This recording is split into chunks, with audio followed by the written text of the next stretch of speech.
There are many simple things in the world. Shovels. They are all different. Gardening shovel. Unloading shovel. Children's shovel. But there is also a different shovel. We use it when we come to the position. In short time, it helps us dig a trench which saves us from bullets.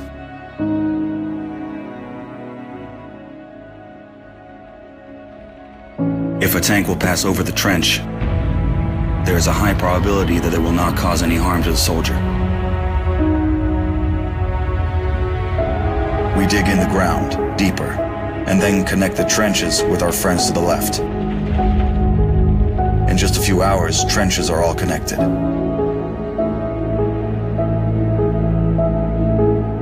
When we do not have an axe, we can use a shovel to cut a loaf of bread.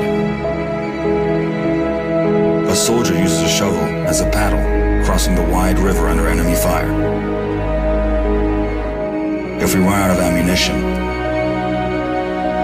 we will use a shovel again, and then we'll move on.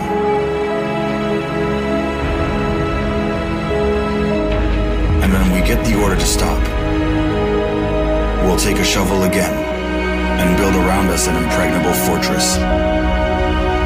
This fortress is defended by the Army of Ukraine, our army.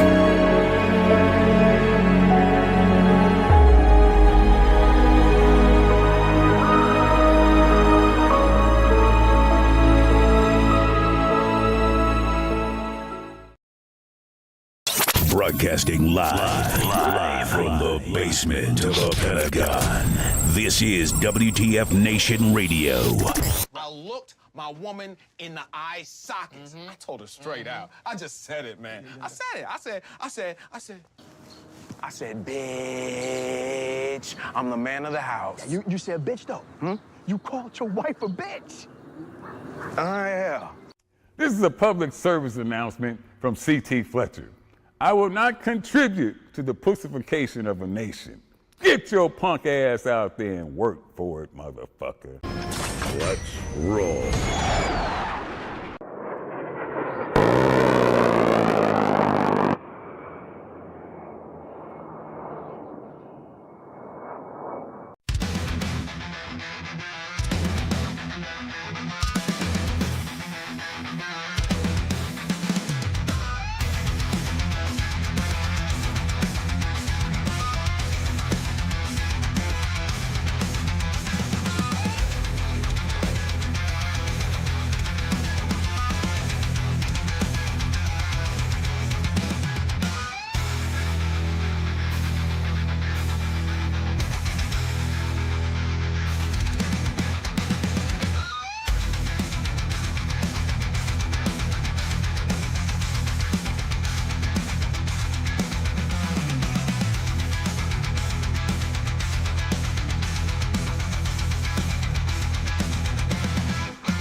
Broadcasting live for the Function Better Center of Excellence on this Monday the 13th.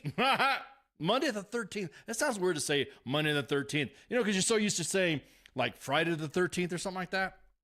I apologize for the little bit of delay there. We had some tech issues with the King and me, and so we were like trying to figure out why Facebook was being so wonky.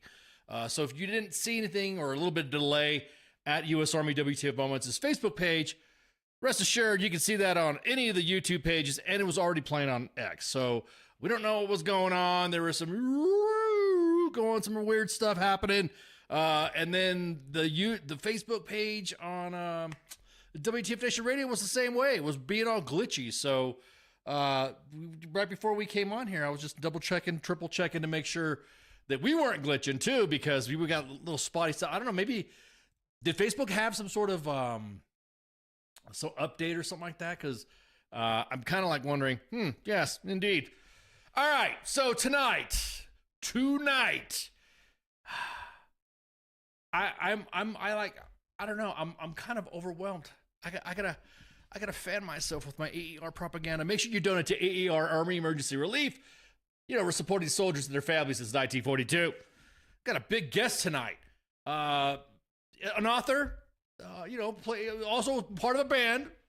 I don't know if you guys might have heard. He was part of this little TV show. TV show called The Office. Creed Bratton's going to be joining us at 9 o'clock. And I'm pretty sure most of our guests were already listening in or watching us or something like that. So you guys make sure you present yourselves, and talks amongst yourselves. And I'm looking forward to having this. He's going to be joining us to talk about let me put the camera back on. He's going to be joining us to talk about his book coming out, Buffaloes. Now, you guys know me being a military history aficionado, and I do enjoy military history and all that. We do make fun of the Cav, though. I just think that it's awesome to see the military aspect side. And like I said, it's Creed Bratton. Come on, man. So we're gonna welcome him with open arms. And like I said, I cannot wait to shoot the shit. So, but that's gonna be later. But right now, let's drop into the news. Let's dive in, man. Oh man, there's some yeah, exactly that. Are you a Catholic? No, I am not a Catholic. I'm not a Catholic. Nope. I've grown up. I don't know. You want to say grow up? I grew up a little bit with some semblance of religion, of course. I don't like getting into the religious stuff, because that's kind of like I don't know. It's like church in your bedroom, right? The only reason why there's doors right there, it's none of your business who you worship, who you whatever. Just kind of like, I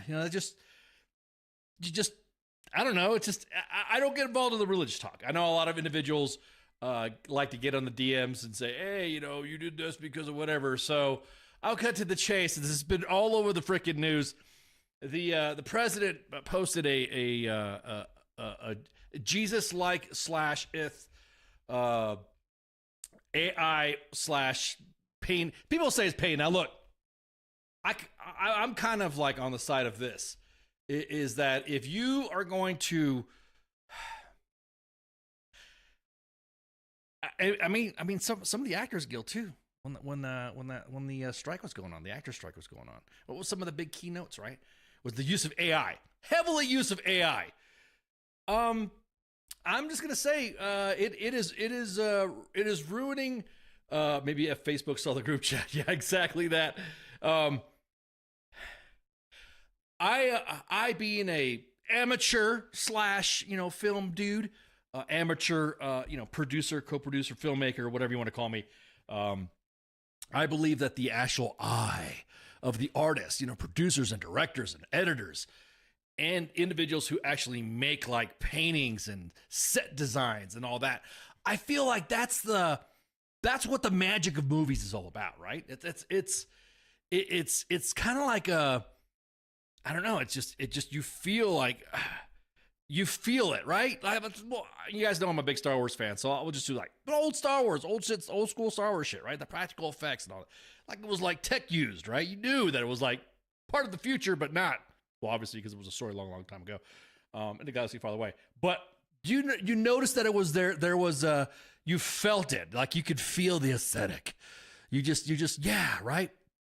Now AI makes everybody do anything and everything. It kind of like takes away from it. That's why when I see somebody saying, "Oh, look at this AI stuff," and blah blah blah. So somebody, the president posted on his social media platform, True Social, and I'm like, I look, man, I'm all about the your religious aspects and all that. I'm all about your, how do you feel, how do you want to praise, worship, do whatever part of your religious schisms and all that.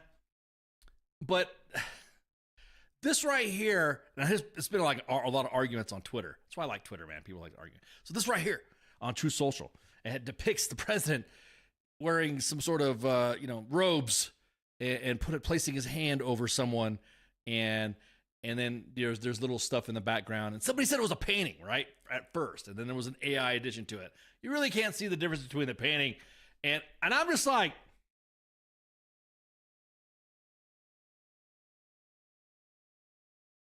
I'm all about bringing somebody's like story to talk about how miracles are, or when something happens to you and you hear about somebody, oh, it's a miracle that this happened, and oh yeah, fuck yeah, dude, those are the stories I like, right? But when you start like depicting individuals like as if they're godlike or as if they're God, that's overperformative cringe to me. And people are gonna get mad at me when I say this, but I've been watching the social medias going back and forth, and everyone's been arguing, and I'm like, we should have protected. We should have protected Harambe. Oh, takes out, of course.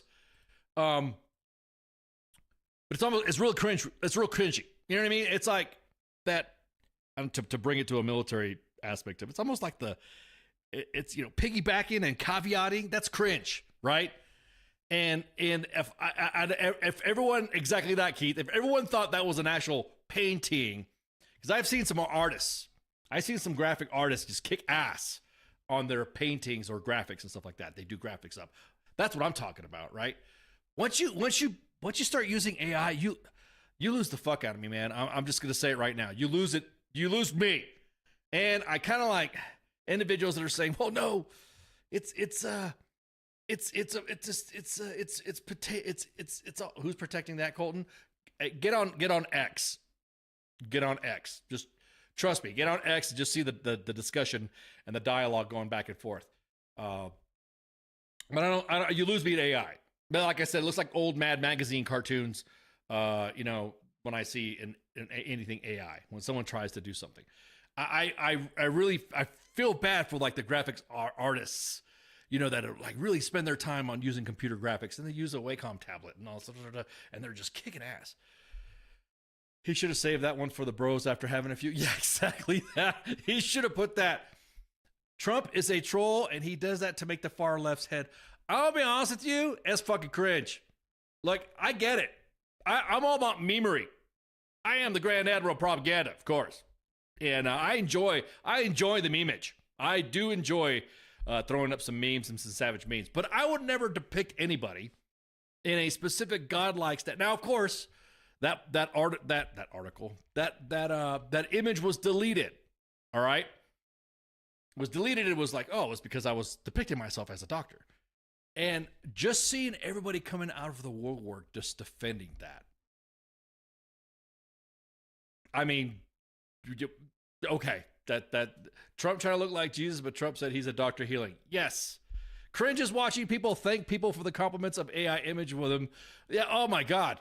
It's bad. Just go on Facebook and you see a history's herald or wartime stories. And there's stories out there that are completely 100% fucking fake. That's because they decided, and there's those Facebook boomers that are like, oh yeah, meanwhile, pop, we're out there going, look at this. I'm going to get to that in a minute. But that caused a lot of drama. That people were just like going back and forth. Now look, again, I love all memories, but I also hate fucking hypocrites. That when other individuals are depicted as Christ-like, oh my God, it's blasphemy. But when it's Trump doing it, oh my God, it's, he's never going to show up on the podcast now. I don't like Ken. All he does is talk shit. People got mad when George Floyd was depicted as a Christ-like figure or Christ-like. But then when it comes, and they were saying blasphemy and all sorts of shit. Then when it came to Trump being depicted Christ-like, I'm gonna tell you what. Everyone was noticing that his robes were like white and red, and so immediately he said, I was a doctor. I'm depicting myself as a doctor helping out. It's almost like, dude, you stepped on yourself. We have free street, we fought for, we could say anything. Imagine he did Allah now attacks. No, I'm just saying. What are you talking about? He did say something about Allah. He said Salam Alaikum or Allah Akbar or something like that. God is great or something like that on a recent post that got deleted as well. I'm so glad that he came back around to Christianity, I guess, right? Yeah, Patricia, for real, man, for real. There's people that were getting pissed, saying you can't use George Floyd as Jesus memes. That's blasphemy. Oh, you just have to understand. He's just trolling people. That's why he put himself as Christ-like. Nah, man, nah. That's what my drama is. That's what my beef is. I mean, like I said, I love the memery.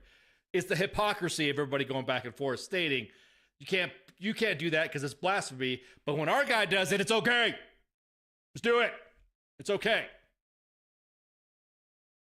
I'm just surprised at the back and forth and the mental somersaults and gymnastics that I'm seeing for everyone to. I mean, I there was some. I was just telling the team. I got some. This is me. This is what I posted on. Who was this on? This was on some dude named Gunther Eagleman, and I posted. Hang on, let me post some shit there. That everyone was like, "Oh man, what are you doing?" Because like I said, I think it's cringe. I think if you're trying to portray yourself as some sort of make sure you follow PsyOp anime as well. Hang on, let me get this opened up a little bit here so that way y'all can see it. So they posted the video. Here's my response. This got people mad too. See what they're doing on Twitter now is they don't tag you. What they do is they do screenshots and then they shit talk about you behind your back. But I'm just like, dude, that is so fucking cringe. That is cringe as hell.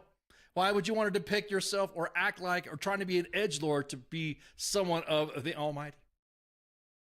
No, we called out Trump. Wait, who called out Trump? Wait. No, we called out Trump. George Floyd, how was killed according to you? How he was killed? How? What are you talking about? People were making art of George Floyd that were basically canonizing him. Yeah, exactly. Yeah, George Floyd's Saint Fentanyl. Again, I'm highlighting the hypocrisy of it. I'm highlighting the fact that people were like, oh, you can't do that because that's blasphemy. When our guy does that, if you don't support my answers, or if you don't think as a matter of fact, I did that too. Made a little joke there referring back to former President Biden. You remember when he said, if you don't vote for me, you ain't black? Well, I kind of did the same thing. I was talking to the bros about this, and like I'm gonna post these beeps. I'm gonna meme in return. And I said, if you don't support my response, then you ain't MAGA, Maha, Miha, Jiha, Siga, Ligma. The same shit. People were like, I don't know if I should laugh at this or not. Why? It was okay. I'm not, well, we're gonna canonize Biden as well. They got everybody in the jumblies, man. They were whatever. Colton, what are you trying to say? I don't know who you're talking to. No answer. What? George Floyd on how he was killed according to you. What do you mean how he was killed? What, at the time, it looks like he was being asphyxiated due to the fact that his body position, that somebody's knee was on his neck. And come to find out that he was under the influence of fentanyl. You're talking about that? How he died there? How he was killed? So I don't understand. I don't understand what you're trying to get. You make it sound like I'm like trying to say that George Floyd wasn't killed or whatever. I'm not going to say that he did not have contributing factors that led to his death, but also didn't help that were exacerbated by the law enforcement putting his knee in his fucking throat. Yeah, have I read the book of Saint Corpop? I brought him up because that's what people were saying. I brought up George Floyd because I brought up somebody else because there was another influencer that got pissed off when George Floyd was hang on, let me pull this up. Man, Cole, you need to get a Twitter account or go somewhere else, man. I'm just like, damn, dude. Because everybody knows that I was dragging other influencers as well. Let me look at this right quick. Let me scour my. Matter of fact, I think I got it up in the chat, right? Do I still have it in the chat?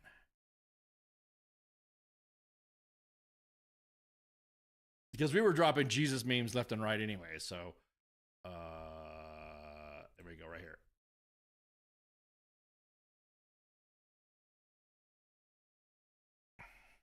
Here we go. You guys know who Jack Posobiec is, right? So, yeah, we all crashed out because Trump posted a meme. Well, the same thing. That's why I brought up George Floyd. That currently is the example right now, Colton. I don't know why you're getting so defensive over George Floyd. Or the note of. And so I put, hey, that note is coming, dog. He got a community note. Because you can't say one thing and then get, oh, it's not a big deal. Oh, shucky darn, and slop them chickens. It's okay for him to meme. He's a meme. But as soon as you saw a meme that you didn't like, oh shit, that's blasphemy.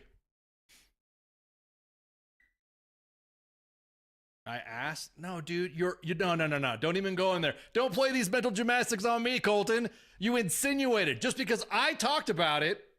And then you said immediately about George Floyd. You're trying to pick pepper out of fly shit here. Because you're trying to peg me into a corner of you think whatever. Yeah, we said Trump was wrong too. We thought it was fucking hilarious. He's backing it up. You're going on your own page. See, that's the thing about a delay. It's because I don't know who Colton is talking to. At any rate, so yeah, that was the big news, and then of course that was deleted. And then when it was brought up to then he said that he was depicting himself as like a doctor. When I don't know how many other Jesus pictures that you've had or depictions of the Almighty that you have seen of him being in red. Hang on, let me pull up just any instance. Let's see, here's somebody here throwing up a meme here.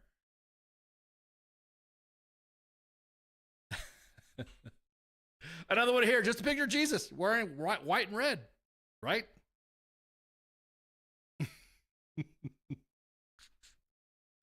That was funny. Even though I don't particularly get along with this individual that we're looking at right now, but that's just it. Call it a spade anyways. What's the next one here? Because I'm going on exactly. Facebook is really going to kill us now. Because now, is this blasphemy? Depicting Barack Obama as like the same thing? Is that the same thing? Again, highlighting the hypocrisy is fucking hilarious. Look at this next one here. I got to make sure when I'm doing the screen caps and the screen gaps, I'm looking at the right one. All right, let me see.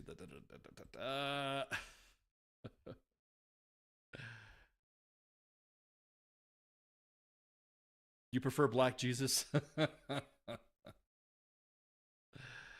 Oh man, Colton. Which MOS? I've had several MOSs.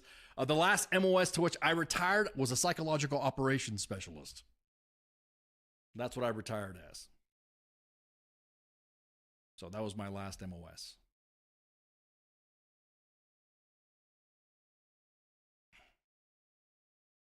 See, where's the next one here? Nobody cares what your MOS is? Wait. Oh, wait. Are you guys fighting? Are you guys talking about me in the third person again, Blue Falcon? Funny how nobody talks about the... dude, Colton, what are you talking about? I said I retired. I was dude, see now you're getting into some drama here that's like, what? If I retired, what does it fucking matter? Well, how many? I was active duty. What do you mean? Jesus Christ. Now Colton's going to make it an MOS, and then Colton's going to make it an MOS about us, and then people are going to look at Colton and look at his MOS and talk about what he's doing or whatever. Making a big deal about him because he got the highlight and the spotlight thrown on him, so now he's going to try to make it about me. It's okay, dude. It's okay. Beast mode, right? You're an 11. You were guard. No, it was active duty. PSYOP is not a fucking National Guard MOS. It's either active duty or reserve, dude. And what? Fuck, man. You were guard. Oh, here we go. You're a pogue. Colton, do you want me to pull up some Facebook posts? If you want me to. Colton is learning about the books. I was a beat popsicle. Yeah, exactly that. Who fucking cares? What your MOS was. Damn, here we go. what was I saying? Oh yeah. So anyway, so he posted up saying that he was merely depicting himself as being a doctor helping somebody out, which a lot of people were saying that the guy looked like Epstein. That was on the bed. Let me see. The joke about Black Jesus. Hang on. Let's see. So, matter of fact, we talked about Black Jesus when I was on the last. I got to make sure I got the skit right. Here we go. So this was some gifs and memery that we had back when somebody's like, yeah, okay, fine, I'll share that one. This was oh man. Oh man, that's the Almighty looking at the timeline today. Okay, here it was. Yo, Black Jesus, you see this shit? Oh shit. Oh, there he is, Colton. There's Colton. Let me pull up these. Yeah, here we go. You see this shit? I'm looking at you, Colton. And then, yeah, fam, how about you, Korean Jesus? And then, holy shit. So there's been so many inclinations about Jesus already. I don't know if he'd get mad at the memes, though. Back to Jesus' place. Must have been an officer. Damn, Colton must have been officer. Exactly that. Must been officer. Thought not like what podcaster says on podcast about Almighty. We love you, Colton. Anyway, no, I know that's not you. No, what I was saying is that I clicked on your link and that was your page, and I saw that. Oh man, because I have the staff sending me links of you. So yes, I was a National Guard guy. I was a cook, Colton. There you go. I was a cook-ass pogue. How about that? All right, I think we've covered that. I think we've covered that drama. Breaking news right now. 2 individuals in Congress are resigning. Did you guys hear about Eric Swalwell and Tony Gonzalez? That story has made the news now. And it's kind of funny. It's like, I'm not seeing, no, we were talking about that. It's funny that you're not seeing too much. I mean, I don't know. Is the news talking about it? Is everybody like not caring about this anymore, or does politics matter? I mean, I think if you're going through and you see who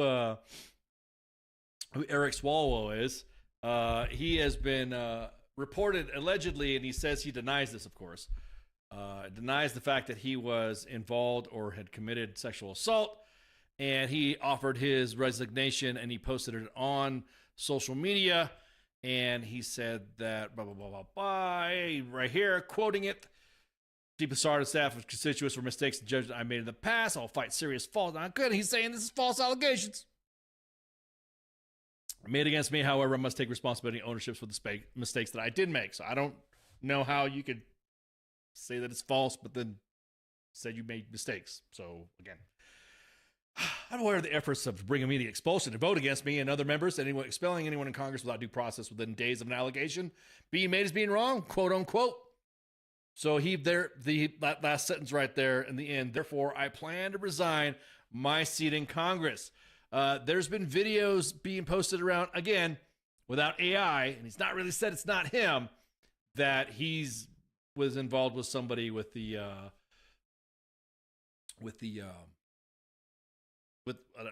alleged rape. Supposedly, allegedly posted on social media. One of the victims will be talking about it, I guess, tomorrow, in Beverly Hills. Yeah, there you go. So maybe he was inappropriate, but not super inappropriate. I don't know. Rape allegations are kind of like, yeah. So that's something you just can't just like blow off and, whatever. But yes, that was posted on him. There was some video that's being posted around. Now, some of the video that's being posted around, I don't know if it's like it is him or something like that, but it's him being in a hotel room trying to cop a kiss from a chick, and he was in a room with other people and stuff like that. So yeah, that's Eric Swalwell. Tony Gonzalez. That story. I don't know if you guys have been paying attention to that. Somebody who was as a matter of fact, let me pull this up right here. So let me see what his resignation was about. It's like everyone got a twofer today in politics. All right. So in his post, let me look at his post right here.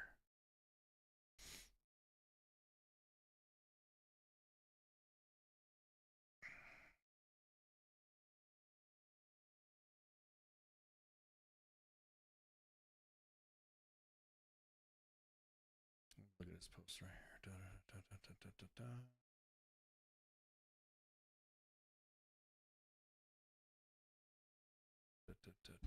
There we go.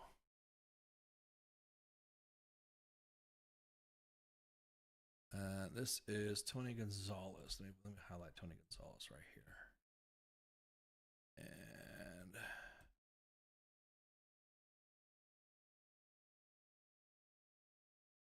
he says there's a reason for everything. God has a plan for us. And I'm reading this from his Twitter account. When Congress burns tomorrow, I will file my retirement from office. It's been my privilege to serve the great people of Texas. And of course, you know all of his stuff that he had. There were some allegations that he was involved with a staffer, and she eventually ended up killing herself. What are you talking about, Colton? Now, what's happening now? What show you who you calling names, Colton? I mean, you guys are just going off and what you did slander. Good job. You just did. What are you talking about? What are you talking about? Yeah, you did slander. Good job. I want to see both. I want to see Ben Affleck smoking his Jesus. You want to see that picture again? I don't want to know what Colton's talking about here. I guess somebody made him out in the chats.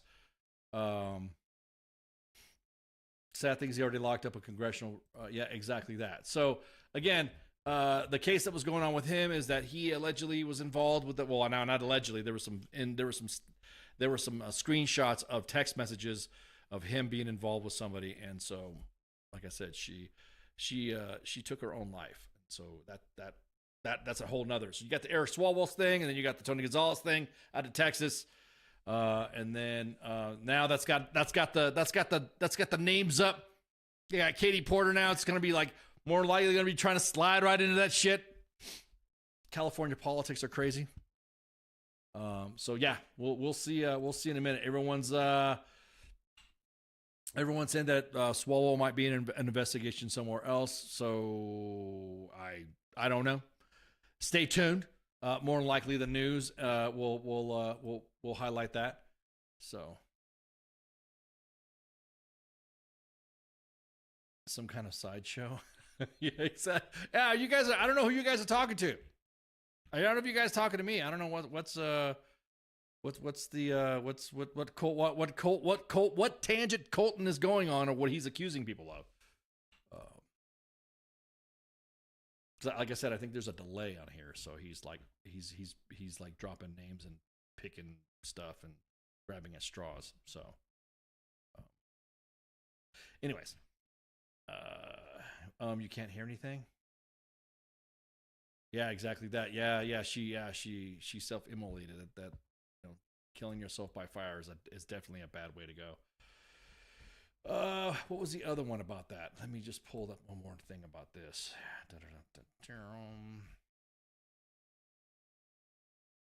No, I'm not gonna there was Fox had it. I'm not gonna play no Fox stuff. I'm going back and forth with Fox right now because Sean Hannity got mad at me one time because I posted some stuff on his page and didn't like it. Took a minute. Tried to hide some comments one time on a post, and then deleted a post. he was saying that yeah, exactly. He was saying that the Pope doesn't read the he doesn't read the yeah. Sean Hannity said the Pope doesn't read it. Now look, I don't again, most politicians when they talk to the papacy, they normally. Oh, from what's been reported. Okay, yeah, Blue Falcon said what's been reported is that Swalwell's in financial trouble as well. It was I mean most of my lifetime, anytime any politician talked to the Pope is like, hey, live for peace, no war, everybody deserves human rights, blah blah blah. And the politician goes, I see you, Mike. Are we having problems with the channels again? Because I know it was glitching earlier. So politicians, when they meet the Pope, they'll like, hey, how you doing? Hugs. And then, thank you, your eminence. Thank you for your, I don't know what the title will address for a Pope when you ever meet him, but you say, hey, thank you so much. We appreciate your guidance, yada, yada, yada. And then that's what ends up happening. That the Pope is given the respect almost like due to his position, right? So it's kind of like nobody really don't go at it.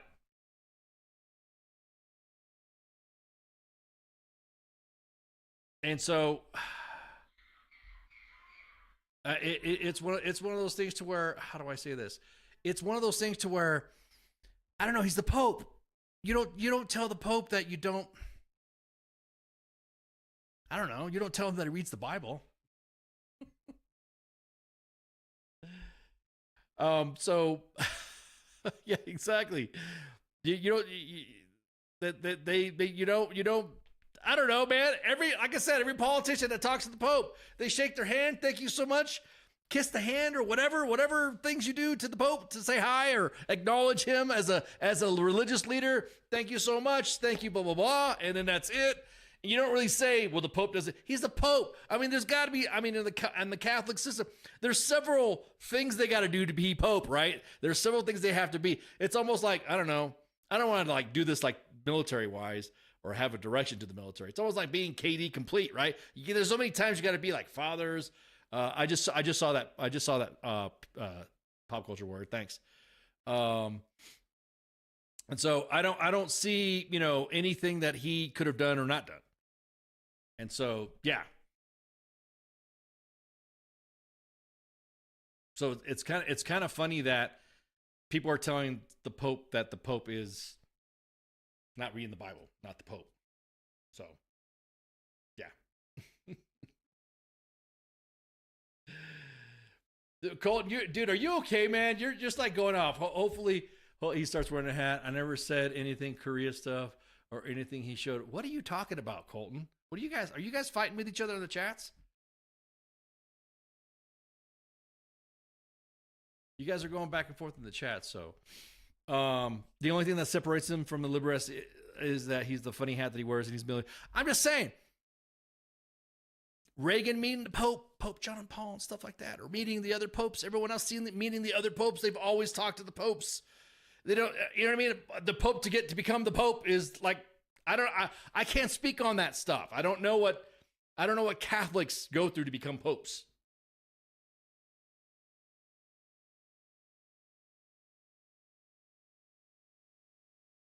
Okay, let me check that here.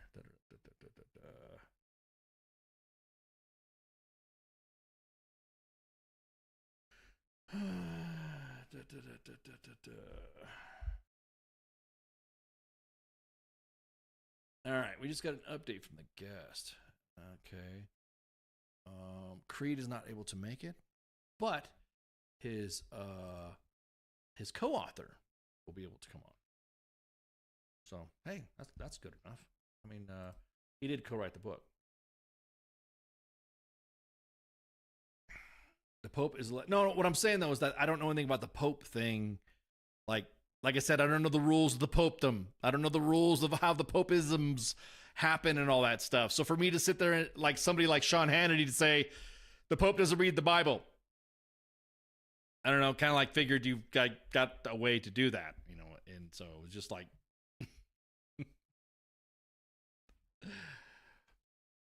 a lot of altar boys. Oof, oof, oof.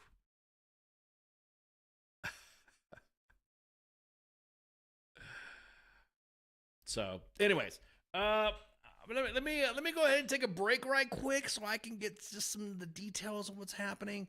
And then let's see. Hang on. I'll wait for a second, and then, well, actually, no, I'll keep going until I see the guest, the co-author.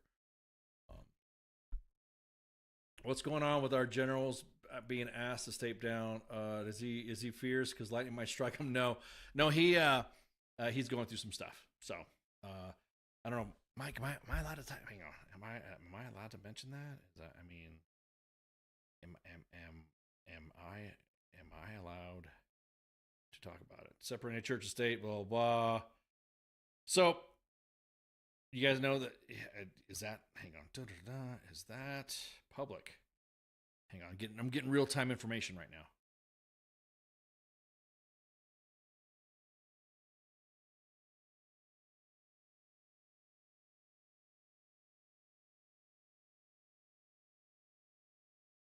Sure, let's get it right. Covering up all. Yeah, I'm gonna tell you. I'm not saying anything about the Catholic Church not, being proactive and doing and fixing and getting that shit fucking covered up or not, because they definitely did. And I don't know. Did they pay any restitution to any victims? So this is fake, dude. Colton, dude, what is your problem, man? What, just come out and say it, man. This is a change, this is a fake, this is stuff like that. Bro, are you okay? Are you okay? Colton, are you okay? Because damn, bro, you're lashing out at people in the audience. You're going off of, we don't even know who you're talking to. When we say something like that. Yeah. You better. I better clear my break with Colton. That's right. Yeah. It's different. Yeah. Maybe hosts take permission from Colton from break. No, dude. Hey, we break balls too. I just want to make sure you're okay, man. If you're okay. Because, we've had some people that's been in the chats that, they've had bad days, and we want to make sure we're not fucking with them so much that they end up getting pissed off. Okay. So yeah, he has an emergency reschedule for Creed, but Nathan Edmondson is the co-author, and so he'll be joining as well. So that'll be some good stuff. So it'll still come on. He'll still come on. The show will still happen, and we will still be bragging about the book Buffaloes. I can't wait for this, because I'm gonna tell you what, I love this. That type of stuff. That type of stuff is, how do I say that? It's a historical background, and I'm gonna say I love that shit. A lot of our military history, believe it or not, I don't want to say it because then the tankers and the cav guys will go, yeah. A lot of the background from our military history comes from the cav. So, I'm just like I said, I just think that it's fascinating, and it's part of your history too. It's part of your, how do I say this, being a steward of the profession, of understanding that some of this history that you have is you don't realize. Holy shit, this is some good stuff. So let me see.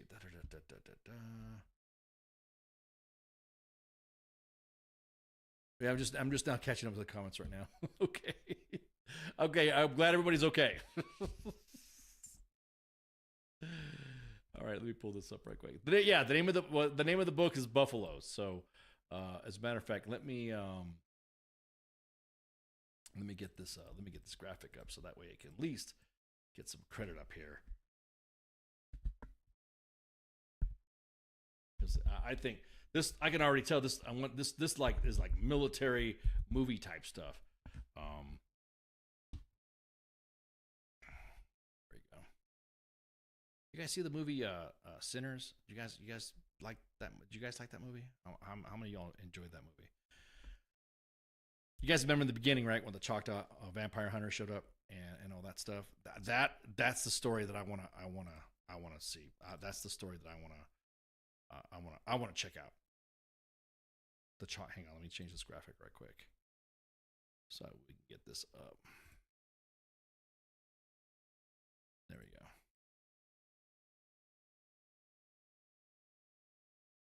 There we go. That's the name of the book. So we're going to go ahead and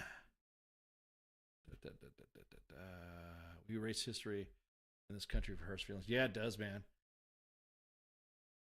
He's not the author from last week. He is the author.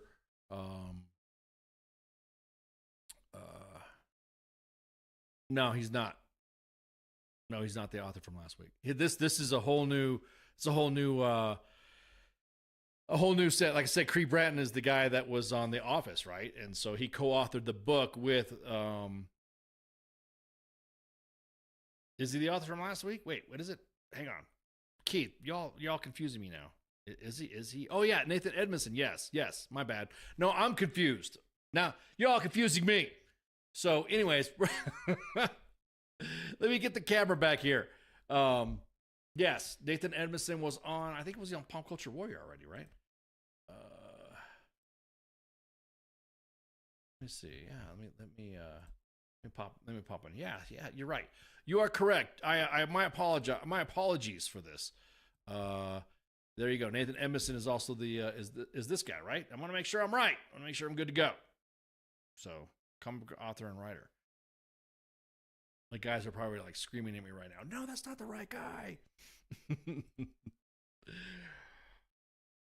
you go. All right. So we're going to go ahead and take a break right quick so I can get everything set up for Nathan to join us. Because this, like I said, I can't wait. Got me all excited. So, again, my apologies, Jessica. My apologies. All right, so we're going to take a break right quick, and we'll be right back. So stand by. Shots. WTF Nation Radio. WTF Nation Radio. Take it from me, Ice. You can't just float around space not caring about stuff forever. The voice of U.S. Army. WTF Moments. This is WTF Nation Radio. Shit in the bag, Pogue. WTF Nation Radio. WTF Nation Radio.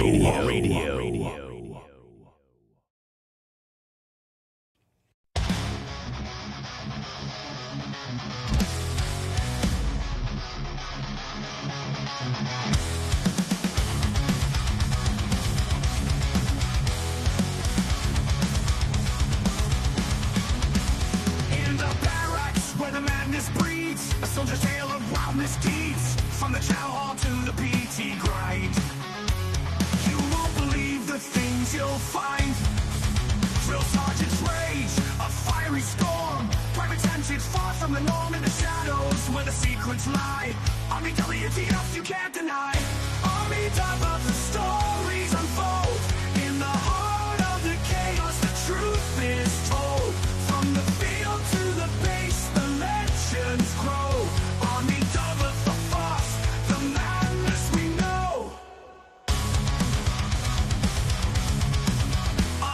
Stuck in the mud so deep, a midnight rain, no time for sleep. Emerge straight like golden hand. The strangest sights in this foreign land. Drill sergeant's rage, a fiery storm. Private antics far from the norm in the shadows where the secrets lie. Army W.T.F, you can't deny. Army top of the stories unfold. In the heart of the chaos, the truth is told. From the field to the base, the legends grow. Army double the force, the madness we know.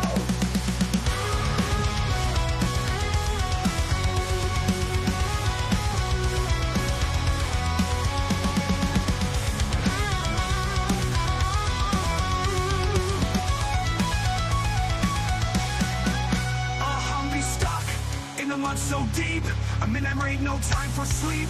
Emerge straight like golden hand. The strangest sights in this foreign land. Drill sergeant's rage, a fiery storm. Private antics far from the norm in the shadows where the secrets lie.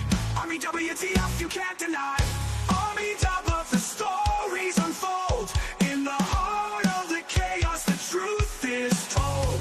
From the field to the base, the legends grow. Army double, the force, the madness we know. In the ranks where the wildlings roam, every soldier's got a tale of their own. From the absurd to the downright strange, Army double for force, it never will change. So raise a glass to the tales untold. In the Army's world where the brave and bold live the moments that make us say, Army double for force every single day.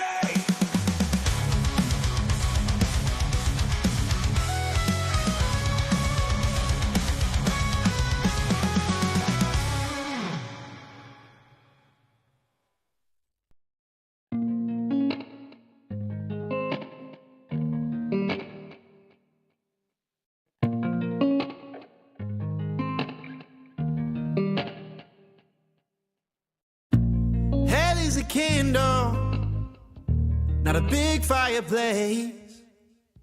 It's a girl with blonde hair and tears down her face. It's a lack of emotion, but a devil so warm, with a sense of elation and souls being torn. Thought she was the problem, but I came to find that the thorns and the horns had always been mine.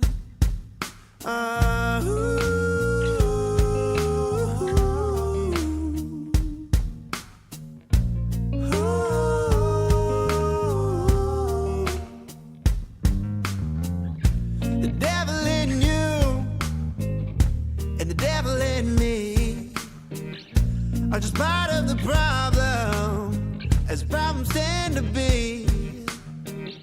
You don't need to explain, we can both feel the pain. It's alright to lose faith, just don't lose this embrace, this devil in me. This devil in me.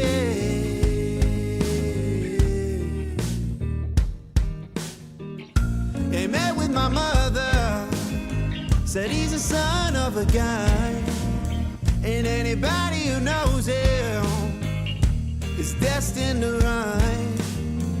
Plays the blues like he owns it, and breaks hearts like it's fine. But a lock is away when he's found the one, and he's cursed to this cycle, but he won't know he's there, since I won't let him die until his moment of despair. Oh,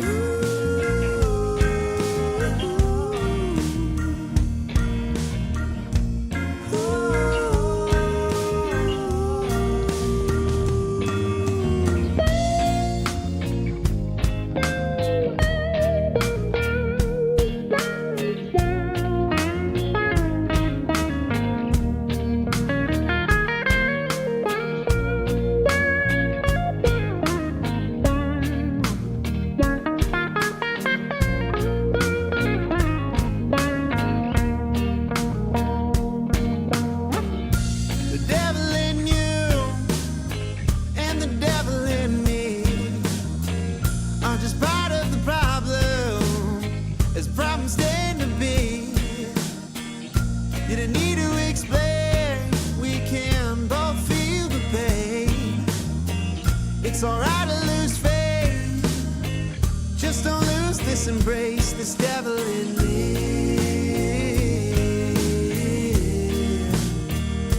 This devil in me.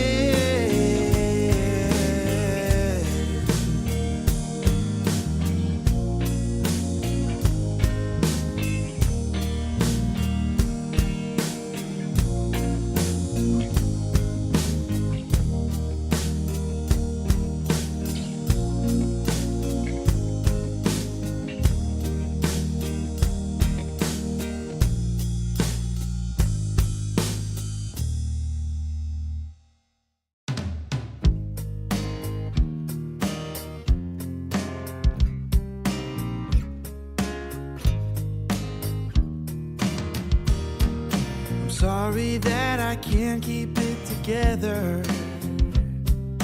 Maybe it's the trauma, or maybe it's the drugs. I can't seem to control my fucking temper. But the problem lies in not being enough. I lost my sense of humor in the battle for my mind. Now I'll slip away with one last puff this time. Substance suicide, assisted by my fickle friend. I'll finally lose my mind. Substance suicide, only time with no regrets is letting myself die. Forgive me for the outburst with your neighbors. My actions don't reflect what's in my soul. I never found the right way to relate or take in and display a better role. The chemicals that shape me are buried deep this time. My family's already given up, it's fine. Substance suicide, assisted by my fickle friend. I'll finally lose my mind. Substance suicide, the only time with no regrets, letting myself die.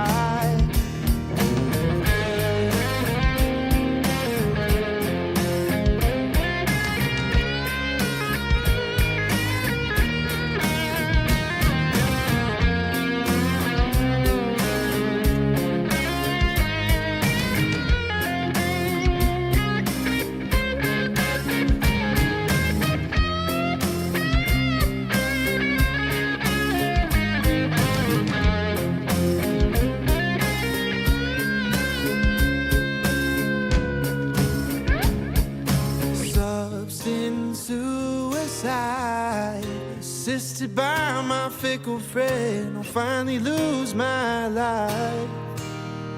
The substance suicide, the only time with no regrets is letting myself die.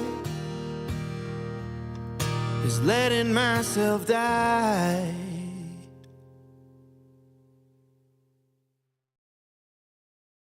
I am here determined to stop this future atrocity. This station is now the ultimate power in the universe.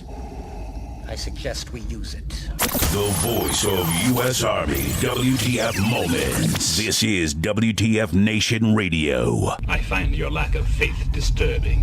Everything stated on WTF Nation Radio is to be considered the opinion of the person that stated it, and not an official representation of WTF Nation Radio or U.S. Army WTF Moments. Price does not include tax, title, or license. Some assembly required. Each item sold separately. Batteries not included. Objects in mirror are closer than they appear. If conditions persist, contact a physician. Individual results may vary. Keep out of the reach of children. Avoid prolonged exposure to direct sunlight. Keep in a cool, dark place. And please enjoy the show. Shots.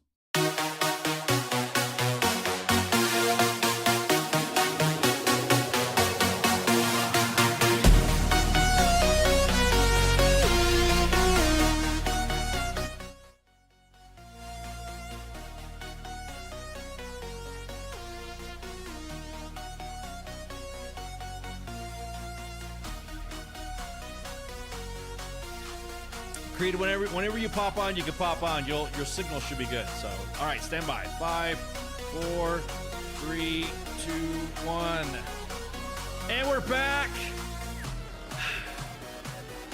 We're playing around with some tech. We got our guests, and I'm excited. Well, first off, hang on. Let me shut up all the music here because this kind of got a little hemmed up there. So Creed Bratton and Nathan Edmondson are going to be on. Whoa, now where'd you go? Oh, where'd you go? There you go. Oh, there you go. Will be joining us on the Monday edition. Creed was on there for a minute and then he popped off for a second, so he'll be probably coming back on. We were already joking, so I will leave when he pops in. I'll tell you what. Let me adjust the camera here so that way you can You can get on here, and then Yeah, it's not. I was shooting him a message there. okay, he popped off. So he might. Oh wait, he might come back on. He might come back on. He should be. Okay, I was sending him a message to tell him just to relog back in. Yeah, because all right, Nathan Creed. Well, I mean, I'll just wait till Creed shows back up. I think it was all that humor that we had in the green room before he came back on.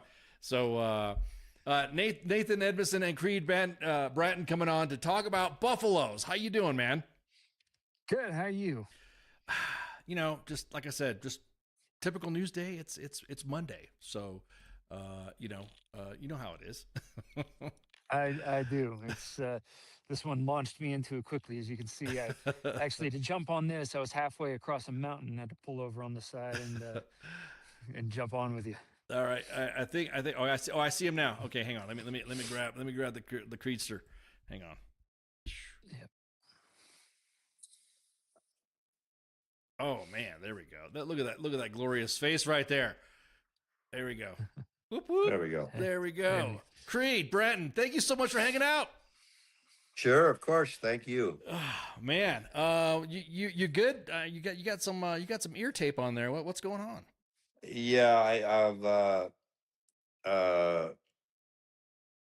had some operation today on my ear. Oh, you didn't go with the joke, Nathan? He was in a duel. No, he's covering. He was in a duel. I was about to say. It was over. It was a matter of honor. I probably really like to do this better, like I told you before, Nathan. I think just all right. I'll hang on for a little longer. Okay. All right. You good? Yeah, I'm good. Okay. I'm good. All right. Just want to double check. Well, first off, Creed, you are an accomplished author, and you did this little thing on the side called The Office. Yes, with my friends, and it only took me to age 60 for that to happen. I was about to say, happy belated birthday, by the way. Thank you. 83, February 8th. So just coming into my prime now. I was about to say, man, that you are in your prime, dog. So are you? I got a question from a follower and a fan. Are you single? I am single. Thank you for asking. Well, there you go. I know Thanksgiving's going to be a whole lot easier this year when I get that question down there. So thank you so much. Very choosy. Very choosy. I was about to say, man. I know you got to be careful, man. You got to be careful out there. So I'm a divorce enthusiast, so I know this. So I know what it's like.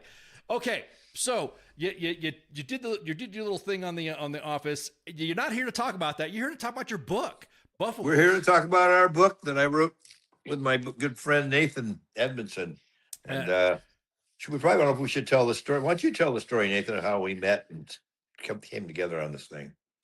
Sure. Yeah, there's a restaurant, Studio City, that I used to like to go sit and write, called Hugo's, and Creed was there. Saw him a few times before. I think I said hello the first time that I saw him. But very first time you introduced yourself, you told me you were doing a picture deal at Paramount, and I told you we started talking. Then we made the deal right then. The very first time we met. Was it the first time? Okay. Yep. He's got sharp as a tack, his memory. Mine like a steel vice. But he Creed, I wouldn't say pitched me, but he threw out on the table this moment that he'd had, which was so compelling, and it was of a Cheyenne warrior looking across sort of a flaming battlefield at this buffalo soldier and exchanging, a look of knowing between the two of them. And I, as we sat down, come to find out Creed's extremely, in addition to being accomplished, he's very literary, and that spoke my language. And it also was, it's kind of I don't want to say counterculture. I don't want to be dismissive of, the scene in that way, but I think it is. The conversation we started to have was literary in a way that was very rare. I think it's rare in general, but it was certainly rare of any meeting or a lot of people I'd met out there in all pitch meetings and studio meetings and things. And so we got to talking. We got to talking westerns and this idea that became Buffaloes. And it started as an idea for a series, and I think we both gravitated towards, as we got to know one another more, developed a friendship. We gravitated towards writing it as a novel, and the chemistry, was fantastic to Yeah, we get had that so much together. fun. And by the way, but we both knew from the get go that it was cinematic because we both could see it on the big screen. That's right away as we're talking about it. Was it's just yeah, that was an obvious thing that we knew we're aware of. Yeah. What was it that got the idea? What was the oh shit, we need to write about, what The idea that I pitched him, and I had, well, I read a lot. I'm definitely a voracious cat in that aspect. And we started for talking about westerns and stuff, and I was talking about this Buffalo Soldier book that I'd read. I said, so I had this idea. We basically we know that the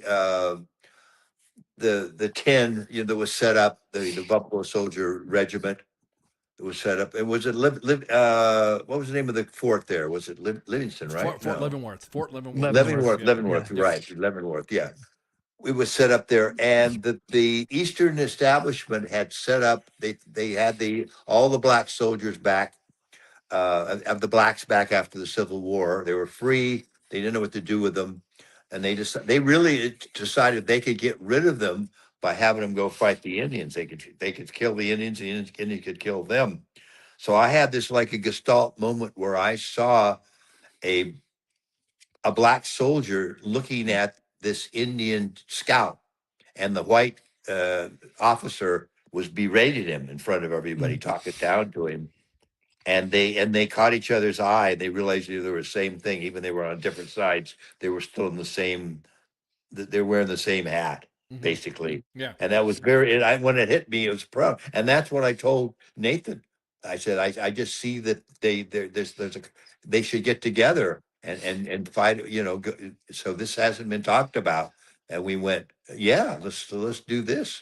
And that was it. And it was in and what I mean, I'd have to look and see what the book was I read or what the site was, but I started, doing some research because I'm always many books behind Creed. But the line that I came across that I think resonated and drew me into the story past that pitch was that that is the Buffalo Soldiers, found more respect from their enemy than they did their own command and from their own army. And actually, there's different variations of the explanation of where the term Buffalo Soldiers came from, but one of the explanations was that it was actually a term of respect from the natives. They thought that they were as tough as a cornered, buffalo, and so they again that as a corner of military history is fascinating. One, because of how much isn't known. The battles are not super well, documented. Certainly not the right. Certainly not the soldiers and those soldier level interactions. But exactly. Yeah, and so that line just rang with me. And the next time I saw him and sat down, I said, "Yeah, this is it. Like there's something here, and it's also something I really haven't seen. You've seen and read, because it is a fiction book. It's rooted in history, but there is something I think untapped and still untapped. Like I think there's so much more story to tell, but there is something untapped in that vignette of history that these were warriors, and with a big question, like for whom did they fight? Right? Like, why would you fight for a command that has little respect for you, that doesn't care about your resources? And what does that enemy look like? And what is that, what is happening sort of interiorly, both in the mind of that scout and in the mind of that cavalryman? And I think that's a fascinating story to explore. Yeah. So And also the cavalrymen treated them just like they did before. They gave them the worst horses, the worst tack, the worst weapons, and the worst worst and food. the worst missions, because they were the ones that were charged with guarding the Mexican border, the U.S. Mexican border. They were charged to fight against the Apache and the Cheyenne, and then it really, that's really where that like you were saying, Nate, it was that's where the respect came from the most, was Yes. from what you would say their adversaries. But it is fascinating what you're talking about. This, I mean, just dude, I'm gonna pull up the. Just look at the graphic with the look, that looks cinematic already. I mean that I'm looking at that going, dude, I like it. I'm actually, I mean, that would be, I mean, that looks like that. Well, that could be what, Jamie Foxx or somebody like that that's portraying that role. Where'd Nathan go? Oh, we lost our guy. Oh man, there he is. There we go.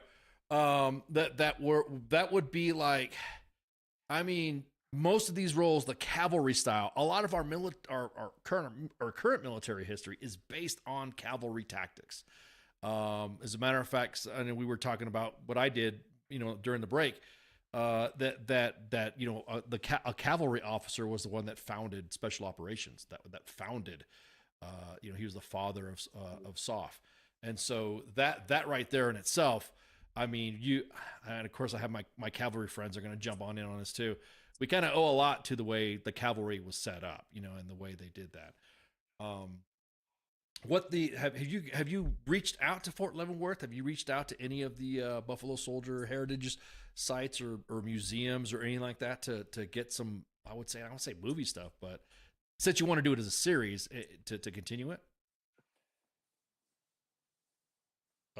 Oh, I can't hear him. I can't hear you either. Can't hear you, Nathan. What'd you do? What'd you do to the sound, dude?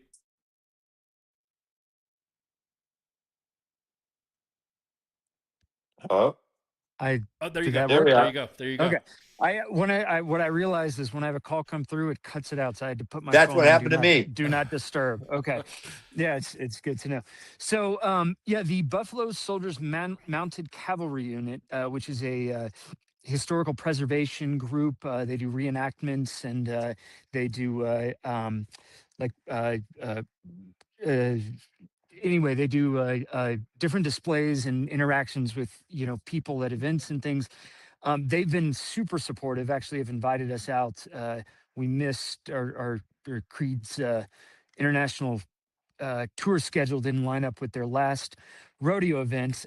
I also, so this book, does go through Leavenworth. It's actually is based out of Fort Robinson, and when we started talking, I didn't know much about Fort Robertson. I certainly didn't know a whole lot about, Nebraska history.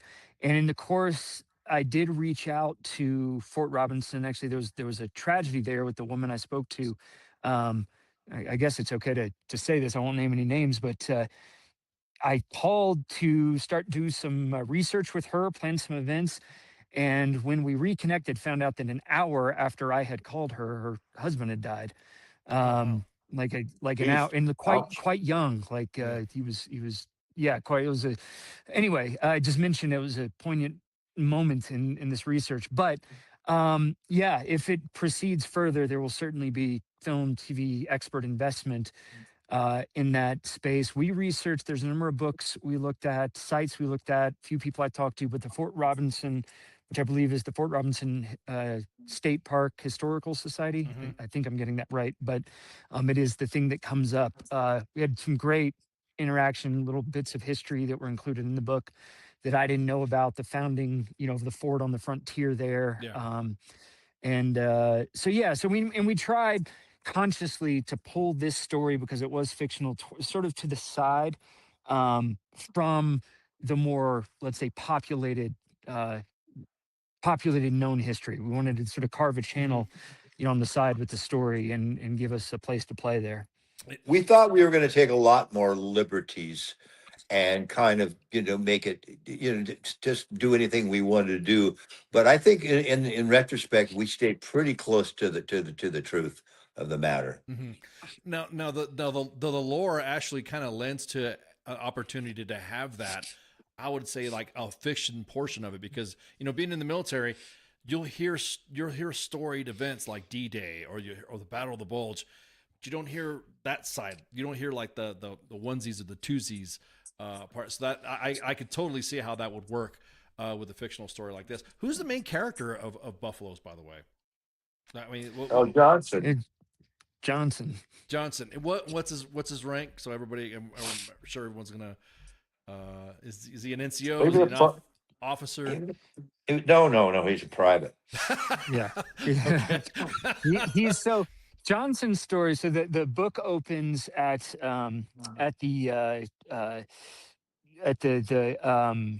very end of the Civil War, and one of the things Creed pointed out is that the black soldiers, black Union soldiers, some kept their who either had their rank, their weapons. There was a gun control problem where they did not want them to own or have access to firearms, and so some of the skills that other some of the job opportunities available to other soldiers coming out of the Civil War, they were restricted from. And so the book opens with Johnson, who's come out of service at the very tail end of the Civil War, sort of looking for something to do, and he is a talented marksman, is drawn into the 10th Regiment, not knowing anything about them. But as you pointed out, they're sent sort of on this mission that nobody else wants to do, the conditions nobody else wants. But he, coming from the East Coast, he's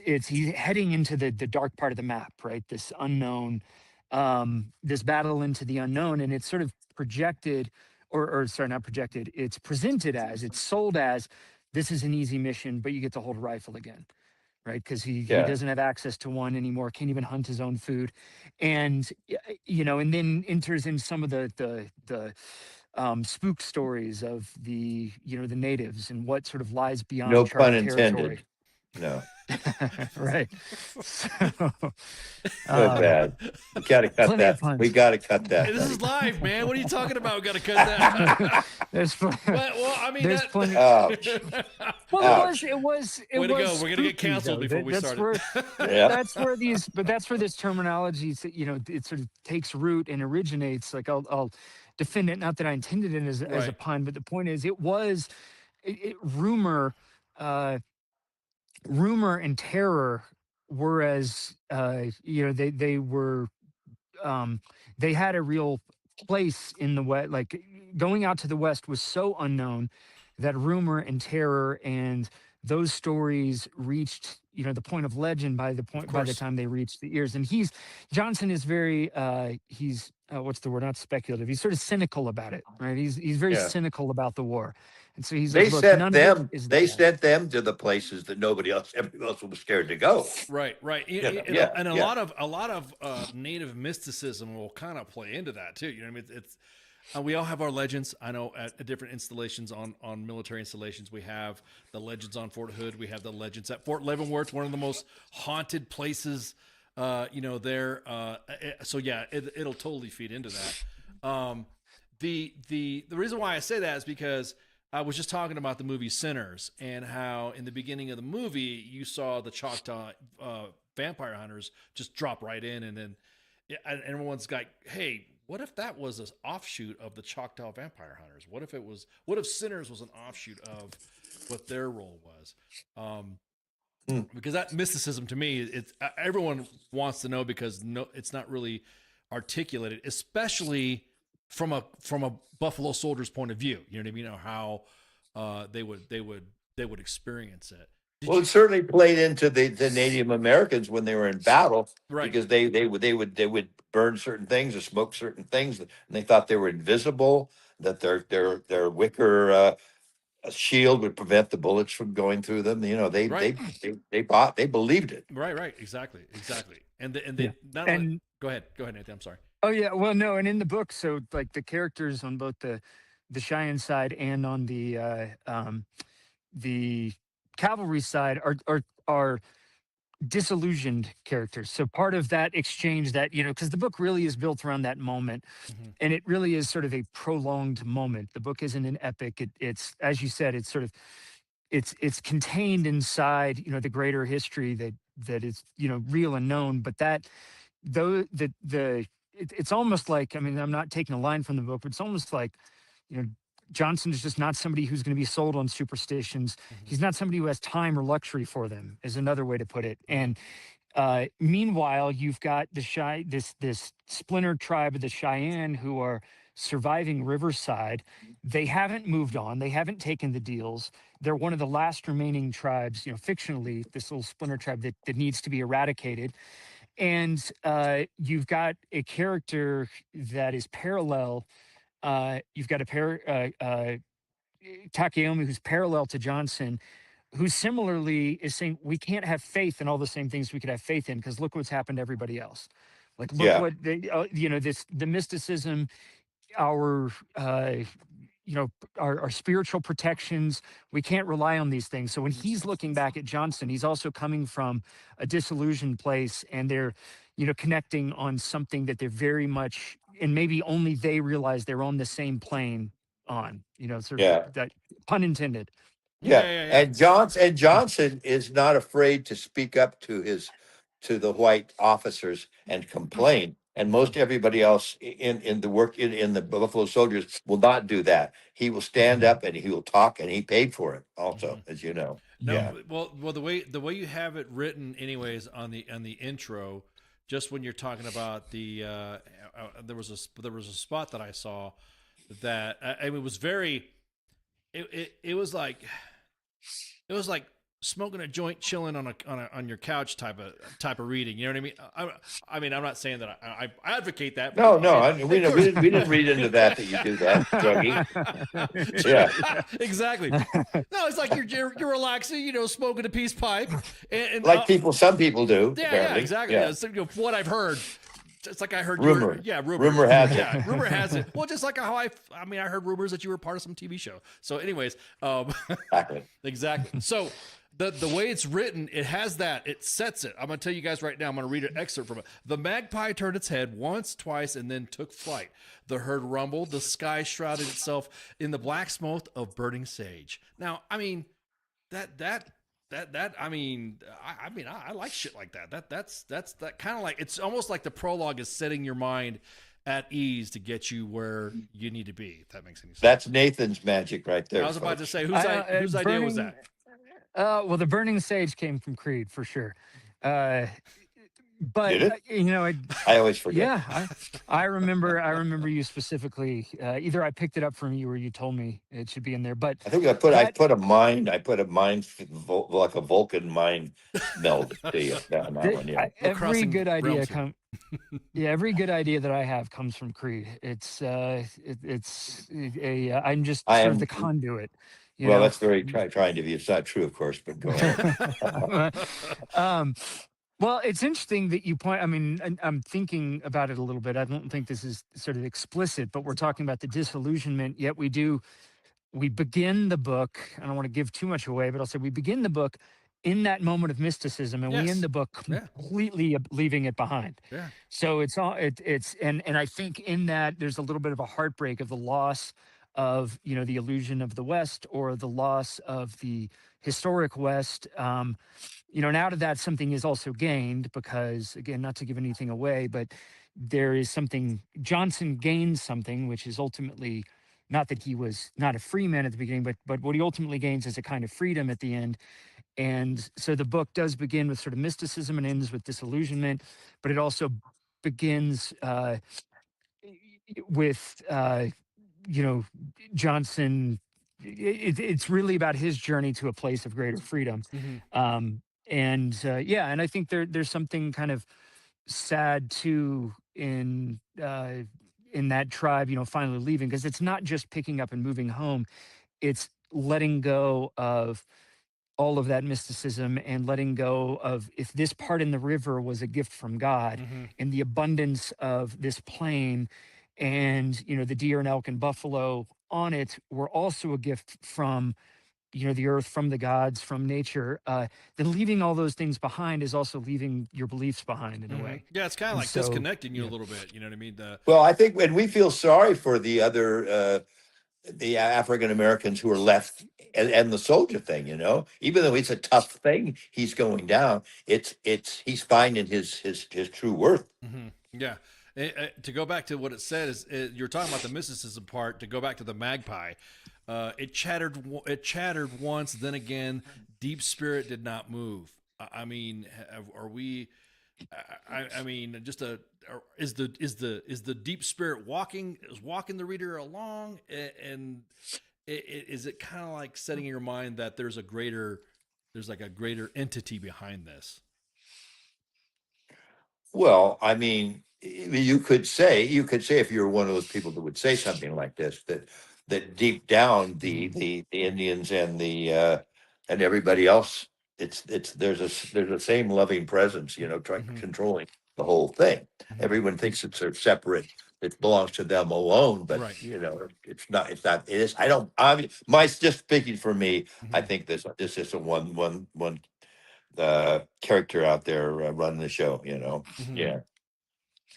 Yeah, and I think within the scope of the book, and again, I'm not sure all these things were sort of explicit or even fully conscious, but as we talk about them, the deep spirit has these moments that's what you're referring to. As you read further, you see this as a character that's connected to the tribe, and you get these sort of moments with him, and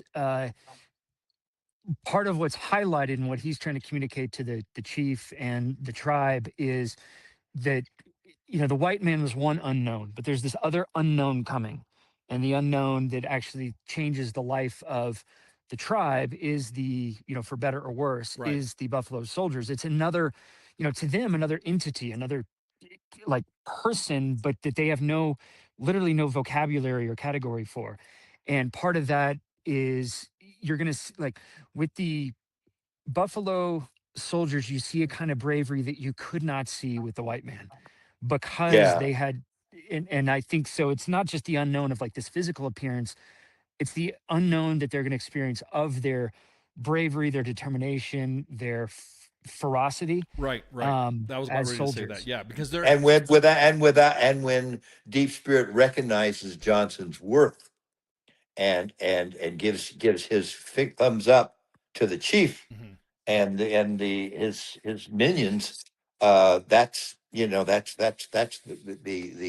go ahead for him. And he make the transition. He can segue into the Indian way of life and actually do something, because he couldn't do anything before working as a Buffalo Soldier. He was just completely curtailed at every single corner.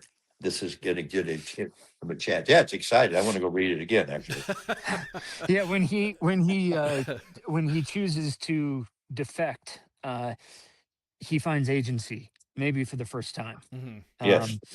And I think that's part of that freedom that we're talking about, is this free. And it's also interesting because obviously if you are in the armed forces, you are giving up a part of your agency, right, to fight on behalf of.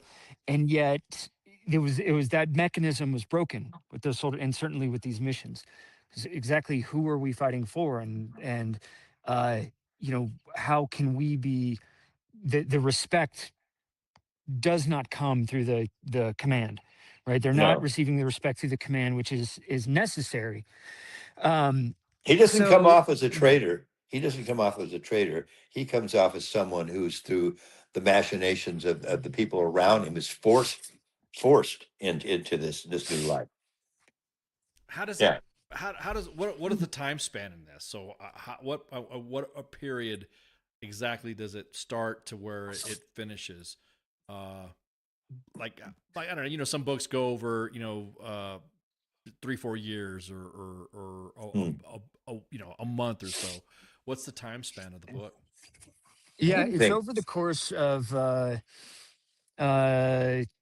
well, it opens in 1864. God, what month? May, I think. Yeah. And Something like that, yeah. then there's sort of it jumps forward, I think, a year, and then after that, it takes place over the course of about 6 months. But it also sort of compresses. It goes like a year to 6 months, then it goes down to where everything's happening over the course of a few days. Yeah. But the total time span, 2 years maybe, from when you meet him to it ends. I think, well, it's got to be a little long, because he's got to get in there. He's got to learn a little of the language. He's got to build up the respect of the tribe. Yeah, it's going to take a little bit of time there for that to occur. Yeah. Yeah. Yeah. Yeah, I think it's I think the scope of the Couple book's of about years, to you. It's a maybe. good trivia question. Maybe you can, poke through it and find it. Find the answer. 1865, the last battle of the Civil War. Anyways, are there going to be any other historical organizations from the cavalry involved in this at all? I mean, I know I don't want to like, do some spoilers here, but is there going to be any other known units that are going to be involved in this as well? And mostly Eastern politicians come in. I don't think they if they consider them military or not, but they certainly have their ear. Yeah, politicians. Yes, exactly. Oh Yeah. man, we can go on forever on that one too. Well, and interestingly, they sort of enter the story partly. It partly highlights the I don't know if hopelessness is the right word, but it highlights the fact that there is no place that Johnson can, or those like him, can appeal to for respect, nor the natives. It shows like whatever happens here, there is no reconciliation for it. And so the greatest powers that are sort of represented in the story are represented for the sake of indifference.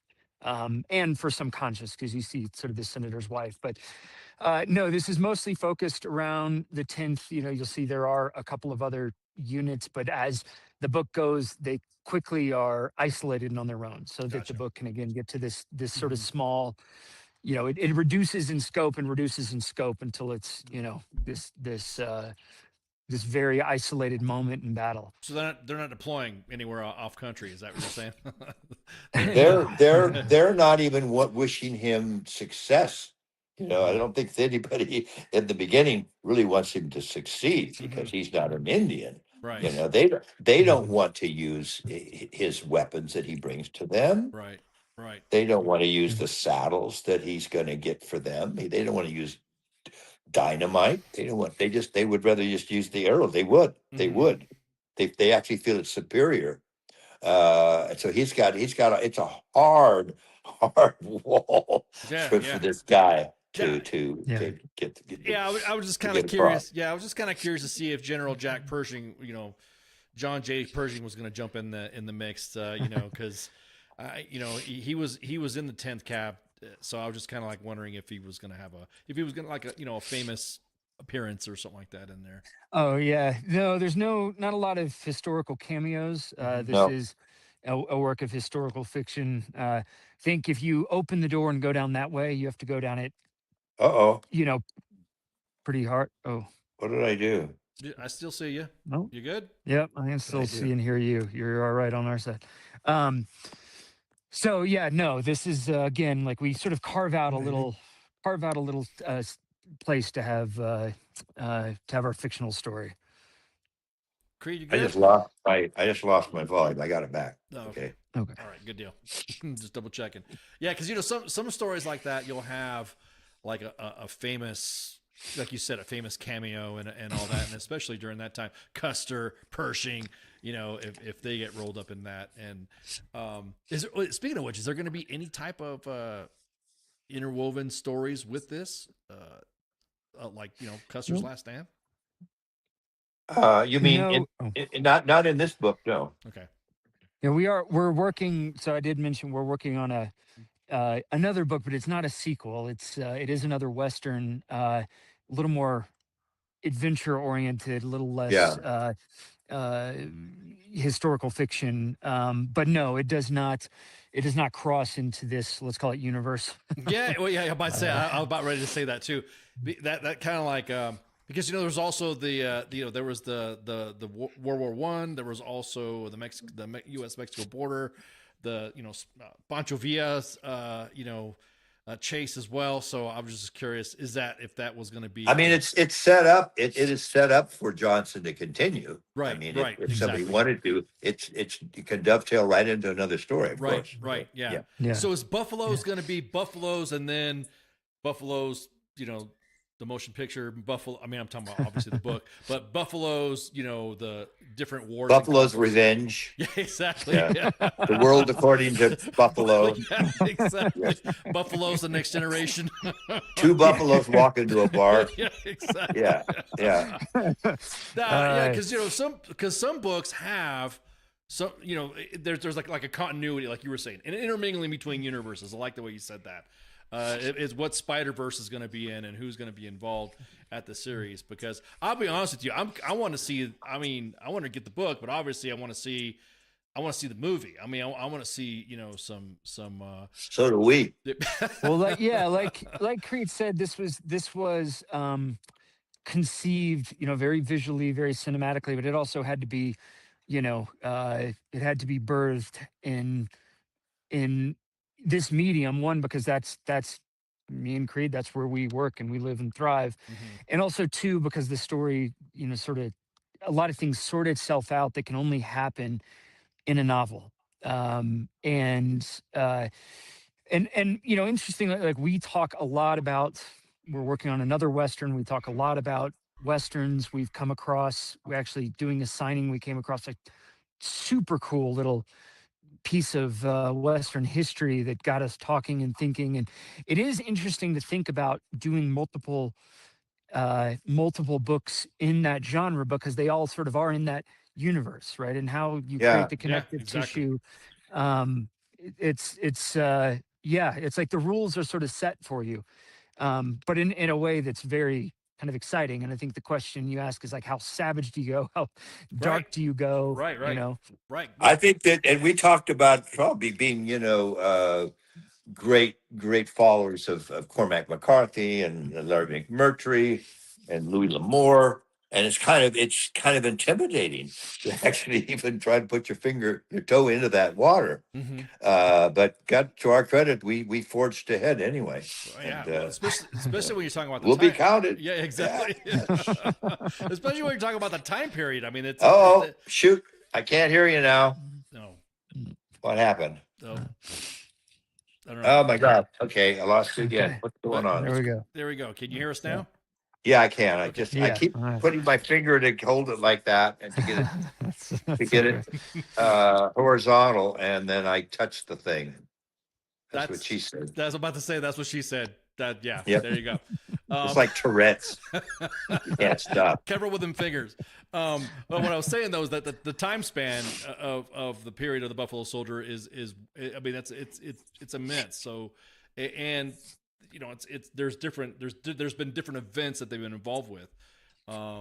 Ever thought of getting it closer to like the modern times with the same series, or have you guys not seen that, gone that further horizon? Like the Harlem Hellfighters or something like that. No, I don't think we have discussed that. Well, we did kind of muse at one point about the juxtaposition of the industrialized East, coming out of Chicago had 40-story buildings when the West was still wild. Right. There is this moment, I can't remember. I think at one point we were driving, Creed, we were sort of talking about, there was that moment where the West was still wild and the East was, becoming not commercialized, industrialized, civilized, and yeah, and that's pretty interesting. I mean, I think the Harlem Hellfighters is something I'd love to research more. Like, what actually completely epitomized that in a way was the story of Quanah, and like he rode with Roosevelt, like he was at the White House, right? So in the wildest moments of the true Wild West, ended in really robust civilization. So that fascinates me a lot. And also it is very interesting to me the way that those who were city bound, like, and this is at the end of Buffalo's a little bit, like how the imagination and everything that happened in the West, like how it echoed into the cities and into government and into civilization. that was more formed in the East. And I that sort of conversation, that game of telephone, even is really interesting. And so maybe there's something. We were kicking the idea around about, but the Tom Berenger Barbara Hershey movie where there's a tribe, you know the one, Yeah. the tribe that's off by itself. I Yep. forgot the name of the Yep. film. Very interesting. And we were toying for a while. Maybe this Johnson and maybe some of his cohorts would go with the Indians and live off by themselves in a situation similar to that. But that we kicked a lot of stuff around. Yeah, how about this so much? We finally ended up where we are. The Buffalo Soldiers spanning from 1866 to 1851, crossing over what six, seven freaking conflicts. I mean, that's a lot of book material right there when you think about it. I mean, fiction and nonfiction too. Yeah. Yeah. I want to say it's almost like walking into a Forrest Gump type of thing, but it's very interesting to see how that would evolve, especially like you were talking about the city involvement and all that. And again, I'm going to keep saying that a lot of current tactics and techniques and procedures of our military now that were obviously taken from those battles as well, especially from the American Indian Wars. Well, one of the great things that Buffalo Soldiers mounted cavalry unit that I talked about, and some of those society, one of the great things they do is that legacy that you talked about, like the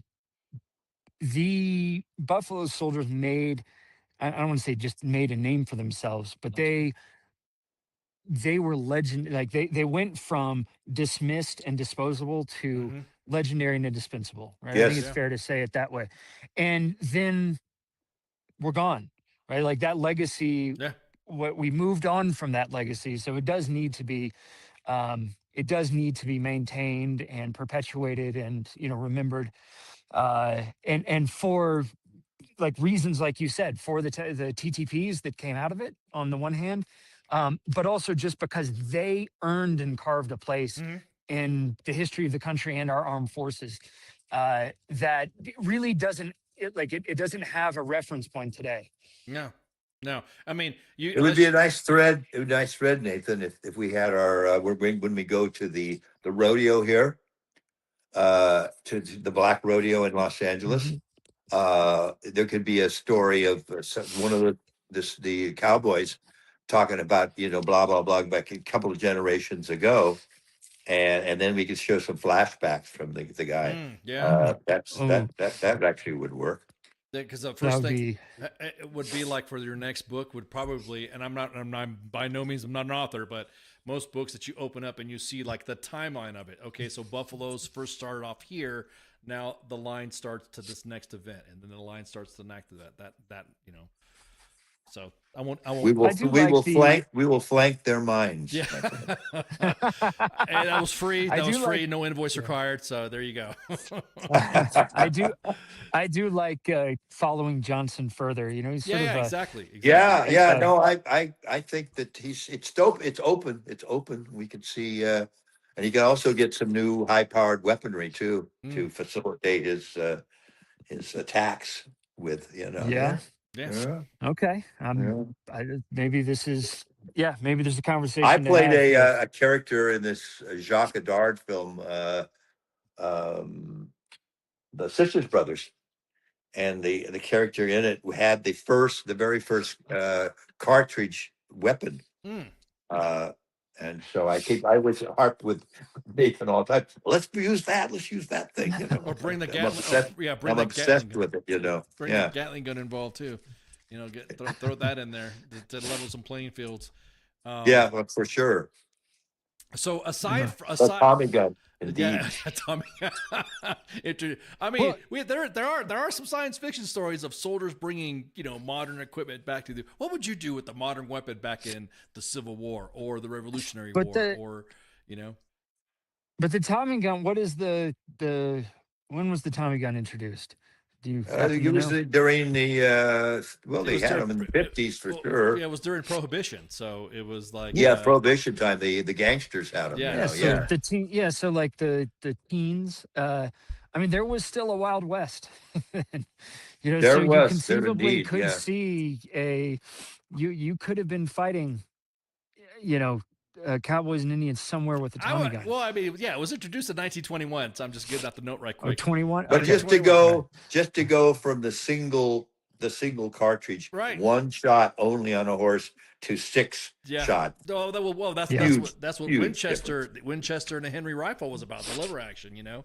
That introduced more, repeating arms and stuff like that. But I mean, like I said, that's kind of. But you still had to pull the hammer back. The single action ones, yeah. But that would be, like I said, a good fiction portion where this new weapon called a Thompson submachine gun is being introduced, and then that's the big secret. That right there is already a. Buffalo Soldier mission right there, a spy mission. He's lobbying for this, Nathan. He's lobbying to get this thing done, I'm about to say, look, I can see a book cover with, Johnson or Johnson's, grandson standing at the edge of the plane with the Tommy gun. Yeah. Johnson gets bigger. Is the title. Johnson and Johnson for the people. There you go. Johnson gets a bigger Johnson. Yeah. Johnson gets a bigger Johnson with his Thompson. Is that what you're saying? But Johnson is also he's good because he knows how to do it with one shot. Right. That's right.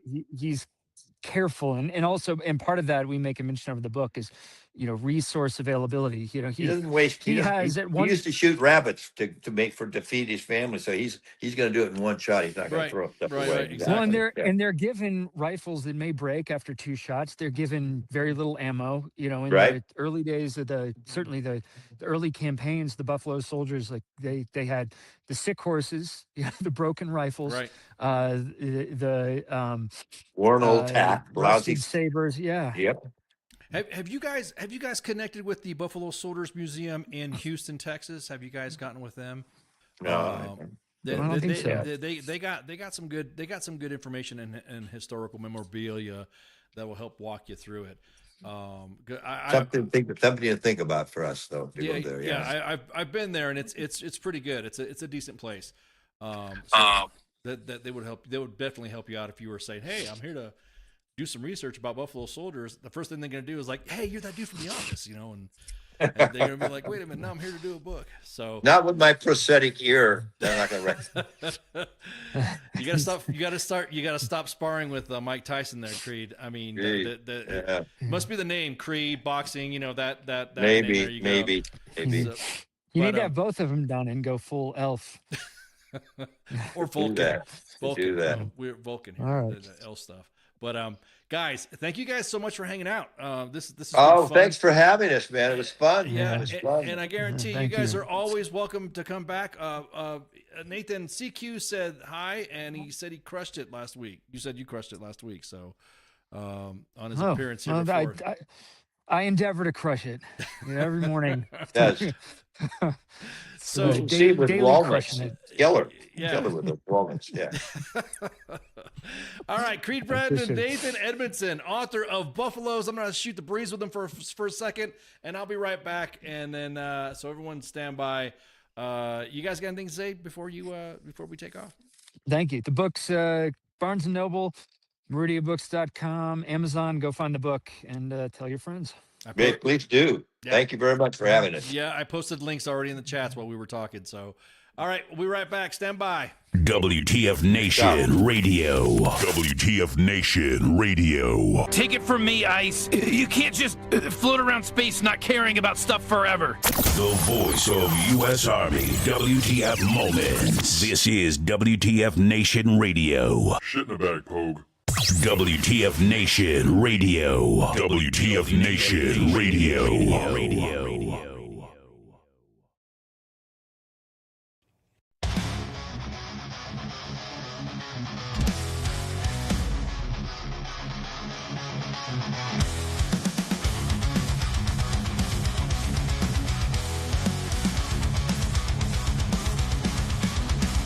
In the barracks where the madness breeds, a soldier's tale of wild misdeeds, from the chow hall to the PT grind. You won't believe the things you'll find. Drill sergeant's rage, a fiery storm. Private tensions far from the norm in the shadows where the secrets lie. Army W.T.F, you can't deny. Army type of the stories unfold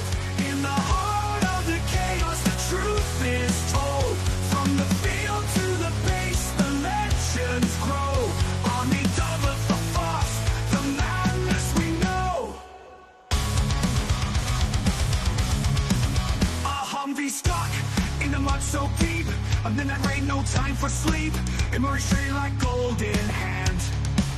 The strangest sights in this foreign land. Drill sergeant's rage, a fiery storm. Private antics far from the norm in the shadows where the secrets lie. Army W.T.F, you can't deny. Army W, the stories unfold. In the heart of the chaos, the truth is told. From the field to the base, the legends grow. Army W, the force, the madness we know.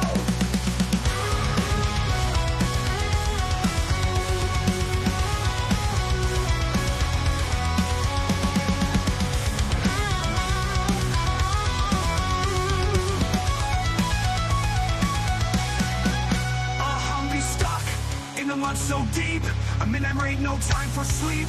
Emerge straight like golden hand. The strangest sights in this foreign land.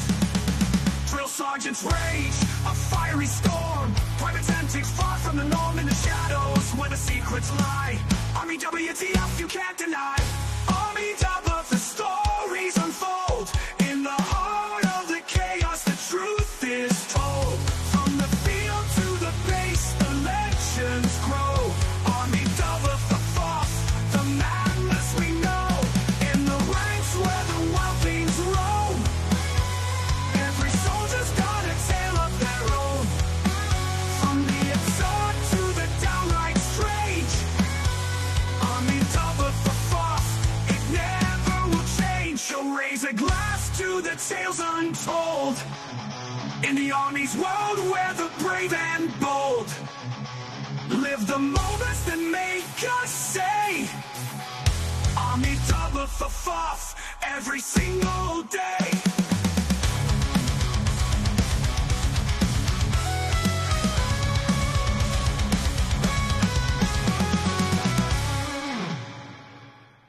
WTF Nation Radio. WTF Nation Radio. Sometimes when I look at, I don't know if I'm allowed to say this, I think it's WTF Army or something. The voice of U.S. Army. WTF Moments. This is WTF Nation Radio. Everything stated on WTF Nation Radio is to be considered the opinion of the person that stated it, and not an official representation of WTF Nation Radio or U.S. Army WTF Moments. Price does not include tax, title, or license. Some assembly required. Each item sold separately. Batteries not included. Objects in mirror are closer than they appear. If conditions persist, contact a physician. Individual results may vary. Keep out of the reach of children. Avoid prolonged exposure to direct sunlight. Keep in a cool, dark place. And please enjoy the show. Shots.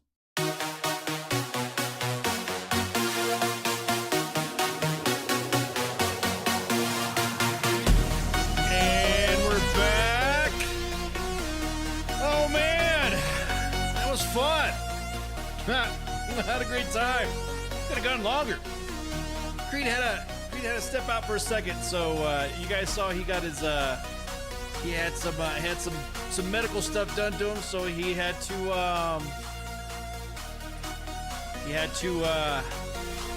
leave. I didn't want to force it on him, like I said. Thank you guys for your patience and all that stuff to get him on here. He was originally not going to be on here, so we're kind of like, oh shit, all right, well, I guess we're going to be good. And then there you go. Then he showed up. So, and of course, also a shout out to Nathan Edmondson, the co-author of Buffaloes with Creed Bratton. I'm gonna tell you what, I anytime it comes to history like that, I love getting in the weeds with that stuff. Again, check the links right here on the chats. If you guys could see that all the stuff that I was referencing of was from the Meridia books. That the extra I is throwing me off a little bit. That I dropped in there in the chats. I'm gonna drop it in here again as well, so that way you guys can get yourself a copy and all that. They also got a contest going on too, so you might be able to get a signed copy. I don't know. Ooh, hey CQ, maybe we could get some, get some signed books going there, so we can do some giveaways, man. So, all right. So let me go ahead and let me just hit a couple of let me go back in here to the stories right quick. Just want to go over a couple stories. You guys know that there is there was an American journalist, Shelley Keidelson, who was abducted in Iraq, and now she's been returned. I know this is from some CBS News. American journalist, I don't know, Keidelson. I don't want to fuck up the names. You guys, how I am. I know how I get sensitive about names. Was freed after militants from the Iranian-backed Kataib Hezbollah kidnapped her in Iraq 1 week ago. Two Iraqi government sources familiar with the situation told CBS News that on Tuesday that Keidelson had been released, and Secretary of State Marco Rubio confirmed her release, saying in the statement, "We are relieved that this American is now free and are working to support her safe departure from Iraq." So that's some good news there. Also, the no, we're not going to cover that. We'll wait for Sergeant's time. Oh, Sergeant's time. Somebody asked me about Sergeant's time. Asked me what's going on with Sergeant's time. So Sergeant's time, there will be some Sergeant's time showing in a week or so ish. But that's because there's got to be some schedule arrangements that have to be made, and you'll see Sergeant's time get posted. There you go. So don't hang out. I know everyone's like, oh, Sergeant's time is going to come back. So there might be a mixture of Sergeant's time like news from now until it comes back, but it's still there. It's not going away. It just has to be some scheduling stuff that needs to be handled, and some recording stuff. So I'm kind of like excited because it originally, believe it or not, that if you guys remember back in the day, originally was supposed to have been a recorded show, not live. So we just decided to go, fuck it, we'll do it live. You guys know right now that we're blockading the blockades of excellence. So the U.S. is to blockade entering and exiting Iranian ports, even though Iran says that there's a blockade, but we're not blockading to counter blockades of other blockades that we currently have. The blockade will force them partially against vessels of exactly, of excellence. Yeah, exactly. Against vessels of all nations entering and departing Iranian ports and coastal areas, including all Iranian ports in the Arabian Gulf or Gulf Oman. Now, I said Arabian Gulf. People get mad. People get upset because the term Arabian Gulf isn't being used. Or Persian Gulf. I kind of remember growing up. That was a long time ago. No, long time ago in a galaxy far, far away. The Arabian Gulf was actually preferred by the individuals that lived in that region. So I don't know if that was a term to say, hey, look, out of respect of the Arabian partners there, or it's just like another Gulf of America type thing. So who knows? Anyways, CENTCOM forces will not impede freedom of navigation of vessels transiting the Strait of Hormuz to or from non-Iranian ports. So again, this is going to be one of those freaking blockades of blockades of blockades of blockades. I was kind of thinking that, after all that shit that we did, I don't know, decapitating the majority of their leadership, and also getting involved with other Arab partners to do some stuff there. I don't know. Somebody asked me, what do I feel about it? Me being a Iraq vet. What do I feel about that? I'm just kind of like saying, we've kind of run the gamut before, being told, that was a good thing, and you saw how Iraq turned out. Oh, this is gonna be a good thing, and you saw how Afghanistan rolled out. So it's kind of like, at this point, if all we're doing is just slinging some lead at people and then causing a vacuum, I think get some other guests on here to talk about that too, because I don't know, it just I don't know, it doesn't feel like it's. I'm not saying don't get me wrong. Once we're in the game and once we're engaging, it's full on America rep the set. You know what I mean? But it just, I don't know, just it's kind of like. Yeah, I don't know. It doesn't feel. I don't know. Does it? Some people even say it doesn't even feel like we're in a freaking war. Doesn't it feel like we're doing shit? The war in Iran and of course the term war. Are we in a war or conflict? I know individuals like, no, we are in a war. We've been in a war since 19. I mean, yeah, I remember growing up. Bomb. I mean, even John McCain, the late John McCain, said it. Bomb Iran, making fun of that. All the memes and parodies about, memes. Back in the day, there used to be t-shirts of people saying, we're going to bomb the shit out of Iran. No shit. And so I'm just kind of curious that I'm surprised that, I don't know, it just doesn't feel like there's no energy to it. There's nothing to it. Like, guys went out, bombed some shit. Cool. Oh, there's some aircraft shot down. We got to recover our pilots. Oh, good job. There we go. Let's fucking rock and roll, right? Supportive of that. This doesn't seem okay. What's next? What do we do next after we've eliminated the entire because at one time we were allies with Iran. I know people get mad when you talk about that hey, we were at one time allies, and they're like, oh my God. Make a meme of him looking like Jesus. But don't get mad when you make some meme of him making look like Jesus. Don't get mad about that. Don't shit talk that. So again, it's pretty. It's. I don't say it's dicey. It just doesn't feel. It doesn't feel like we're. I don't know. And maybe it's that feeling of Afghanistan and Iraq. It just doesn't feel like we're on a war footing. You know what I mean? And I don't know. It just doesn't feel like that. To me, at least. All right. What was the last thing I was going to talk about? I just double checking my notes here. Yeah, someone posted. Yeah, exactly. I'm gonna share this, D. We're gonna blockade with our blockade. Yeah. This is a screen cap from the Army Times, and it was funny because the way it was written, it's just kind of like, yeah, sure. Army Times article posted on Facebook. You can see the individuals in the comments right here. Any Iranian who fires on us or peaceful vessels will be blown to hell, quote unquote. The president wrote on Sunday. And then someone's like, let's blockade their blockade. That'll show them. And then somebody else like, I just hope they don't try to blockade our blockade, which is what I just said earlier of excellence. So it's just funny. I don't know. It just doesn't feel, maybe because I'm older. It doesn't feel like, again, I don't, I'm feeling deja vu. Yeah, I'm feeling deja. Again, it just doesn't feel, like I said, man. It just, I don't know. You guys in the chats, some of you guys are Afghanistan and Iraq vets. It doesn't feel like you're like, yeah, let's go, God, blah, blah, blah. There's no like that. There's not that energy. Again, once we're in the game, rep the set, right? Support the troops. Let's go kick some ass. But it just, yeah, just doesn't. I just don't feel like it's a. It doesn't feel like I don't know. It doesn't fucking feel like there's anything. It doesn't feel like it. It's hard to explain. It just there's not.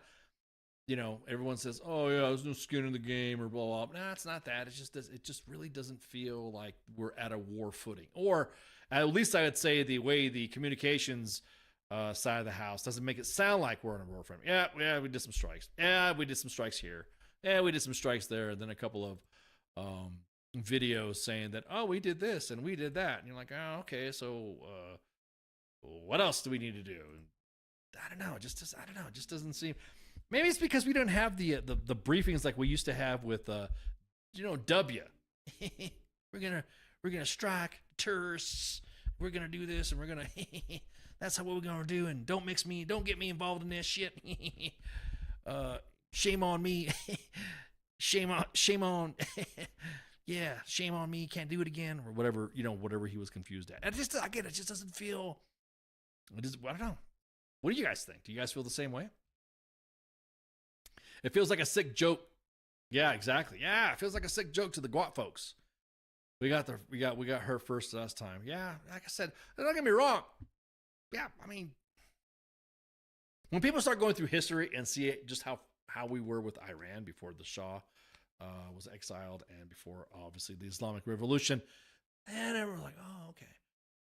Ask the MSM to all go to hell. Man, I'm telling you what, man, it's just like not even the MSM's like doing anything. It doesn't give you the feel, right? Is it giving you the feeling? Aside from TikTok videos of veterans putting on their Class A's, ready to go. Yeah, thank you. This is me. You better call me up. And they put their fucking their ASU jackets on and stuff like that. They're like, I'm gonna put my uniform on. I'm ready to go. Man, it's time to for me, I'm no. Did my time, and I feel like it's the young bucks there to go ahead and it's a young man's game. I did my time. I mean, imagine me being back in, being all not jaded, but being like, nah, that's not how it fucking works. Would I be allowed to be part of W.T.F Nation Radio, WTF Moments if I went back in? Everyone's freaking out about the draft. That's not there. Guys, gals, relax. Registering for the Secret Service, for the Selective Service has been forever. There used to be videos and stuff. Only a real man will sign up for the Selective Service. Sign up for the Selective Service. You got the opportunities to get some benefits, educational stuff, blah, blah, blah, blah, financial, blah, blah, blah, blah. They used to give you this whole spiel. Only a real man would do it. Real men. And then, of course, everyone wanting to say, hey, look, well, women should be as well. And then now it was like, oh my God, you're automatically going to be, when you turn 18, when your social security number knows that it's, you're bam, bam, bam. Draft me, please. Shadow. As I'm saying, man, it's like, I'm on the fence. There's some things where like, fuck yeah, dude. I want to, yeah, hell yeah. I wouldn't mind coming back in, but then there's times where I'm like, some of the people that are in, I'm like, I'm going to fucking serve with you. And, cause you got that taste of civilian life, right? You're out. And then you're about ready to come back in after you've been like, the taste of civilian life. And then, you've got that DD-214 mentality. How many leaders would get mad at you if you're sleeping your DD-214 blanket? I'm just here for the fucking game now. I was 15, 16 when your parents said, damn, damn, Corey, how old are you, man? Was that back in the days of yore or something like that? Can you do it back? Yeah, exactly that. Real Men commercial. Yeah, exactly. And then, yeah, you saw those commercials, Real Men, and then when you joined, you saw the Bud Light commercials, Real Men of Genius. Exactly. So it's just kind of like everyone's freaking out about the Selective Service that's always been there. There's some states, that, I don't understand it. When you get a driver's license or all that, you're registered to vote, right? They register you to vote. So what's the difference between that and registering you for the Selective Service? Selective Service. We don't have the draft. There's no draft going on right now. So it's just kind of funny to see everyone like, besides I'm too old. I think you guys want somebody like, my old ass in there. Oh my God. Who's that old man walking out of his, getting out of his car, driving around his 2021 Honda shitbox? What's the, oh man. Every time I think about going back, I remember how easy it was to take a, yeah, exactly. Just to take a day off or you're going to have to, come on. I'm pushing 100. I'm old. All right. Exactly. I'm pushing. That's it. When your age and your birth year, kind of like match, almost match. Look at that. Who's that old guy walking, getting out of his car? Ooh, he's got that old beat up Honda. Who the hell is that? Oh, that's our Major Ramos. He's old and decrepit. Oh, you guys. Hanging out in a smoke pit, like an E4 or something like that. You better pick up those cigarette butts. How are you going to respond to that? You better pick up these nuts, How would somebody coming back into the draft? I think for the vets would be coming back, it'd be fucking hilarious. If you got to come back, you'd come back. Whatever waivers you got to do and all that stuff. I know I got to probably get some waivers in. Have you ever done this? Because like I said, DD-214 time hits. You got DD-214 time, DD-214 activities that happen. My waiver packet will be as thick as my medical packet. But again, yeah, there's a trend right now going on TikTok, going on social media of individuals that are putting on their Class A jackets. And I was like, man, just joking around. I was like, maybe I should do that. But then I'm like, nah, I'm not going to do that. I'm not like film myself, but I don't want to like disappoint myself to put on my jacket. And then, cause I have some considerable heft to me that I've, post retirement. So, bro, you paying all those kids? Yeah, exactly. I'm about to say all them baby when I was going to come out. Oh, you're back in the military? I'm going to call the commander for child support. Oh my God. Yeah. I would say as an older guy, I think it would be fun. I think for the younger guys that are going through some shit or they're going to come back in, but I don't think they're going to bring us GWAT vets back in. I think they're going to have some fresh meat. If anything else, if the draft does come back, I want to see everybody who is in an elected office. I want to see their children's. No waivers. As a matter of fact, all these deferments and shit that all these politicians have gotten away with, to include current and past presidents, that have had everything that just like whatever. I had deferments. They couldn't do this during this time. No. Nothing. No more. No more deferments. I mean, the military lets people in already with certain conditions as it is, right? So they wouldn't let me in because I got bone spurs. Fuck that. We'll shave them motherfuckers off. I didn't get that. I got flat feet. Matt, we got some arches for you. I have an astigmatism. Glasses.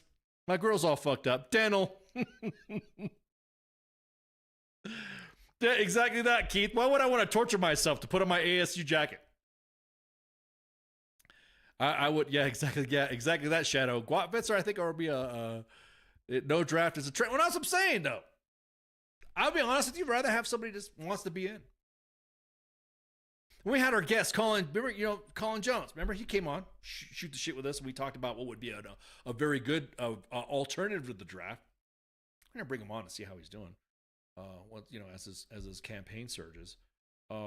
Now it's okay. You don't want to fucking carry a rifle. You don't want to do this all this shit. Okay, fine. We'll put you in some sort of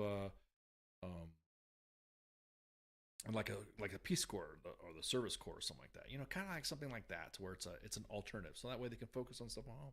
If you guys paid attention to the show that we had, myself and Colin Jones shot the shit. Went on to when was that? As a matter of fact, let me look on the channel here. It was a couple of Mondays ago. And Colin Jones came on. Just hey, real quick, you guys could go on WTF Nation Radio's YouTube page, because that's where all the shows are at. Yeah, it was 6 days ago. Yeah, he came on, shot the shit with us. We talked about the draft updates and stuff like that, and his alternative. I mean, pretty much everyone's in agreement. Okay, fine. If you don't want somebody to come in the draft, you can at least put them in like the fucking Peace Corps or something like that at home. To rebuild old homes and fucking feed the homeless and stuff like that. That could be like a civil service type of thing. Those are the guys you want in there. Like, okay, they want to do that. Send Lindsey Graham. He's a commissioned officer already. Isn't he like a JAG or something like that in the fucking Air Guard or something like that in South Carolina? Yeah, I think activate his ass and fucking send him. Because they're all about fucking sending you and me, or talking about sending me. And then, of course, those that didn't go, people have an excuse not to go. Well, actually, you don't have to have. But again, I think there should be no, if there is a draft that's going to be coming up, there should be no deferments. And as a matter of fact, it would be an awesome opportunity for our elected representatives to send their families, to make sure that their families are enrolled in the selected. Oh, that's a thing too. That's another thing too. I didn't even think about that. That would be a good campaign point. I'm going to say this back and forth, playing both sides, that if my opponent was talking about going to war and also the stuff, and they had children's, and I'd be like, are you, of military age, not toddlers, but at least 18 and above? I'd ask them, are they enrolled? Hey, politicians, use that as a tip. Are your kids enrolled in the selective service that you want to talk about that? Will you be willing to let your kids get drafted if a draft would ever occur? Shit like that. That would get them all like, their hard drive would get the blue screen of death. I'm trying to figure that out. But anyways, I digress. No, like I said, exactly that, Keith. It'll be a therapy session. I am not putting on my ASU jacket. Nope. Not even going to put on my ASU jacket. Hell, I'm not even going to put on my ACU jacket. Nope. If I do, I don't know. Like I said, I've gained some heft, and I don't even want. Like I said, I don't want a therapy session. I don't want to struggle. I'll tell you. My biggest fear is I put that shit on, and the next thing you know, I would be like, it's time for some Ozempic. Ozempic. And of course with some PT and a good diet.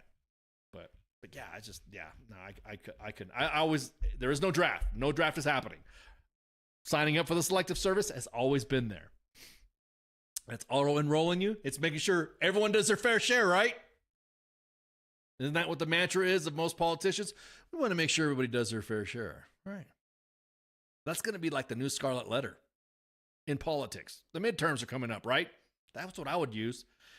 I would use that on my opponent. Oh, you want to go send these guys to all these wars and shit, right? Okay. Are your kids enrolled in selective service? Did you make sure? They should make them public too. They should make the selective service roles public. You could check.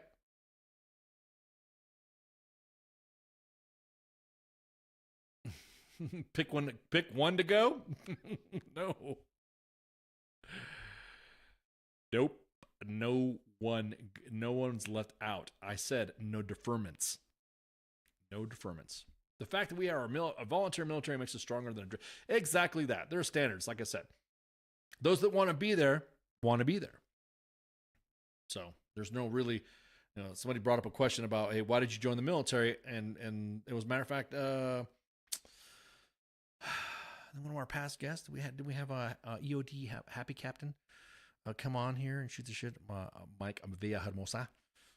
Shoot the breeze with us to talk about his EOD stuff, and he posted on social media that, hey, as long as somebody's got the skin, as long as somebody is putting the skin in the game and they're doing what they're supposed to be doing, then it doesn't matter what the fuck the reason is.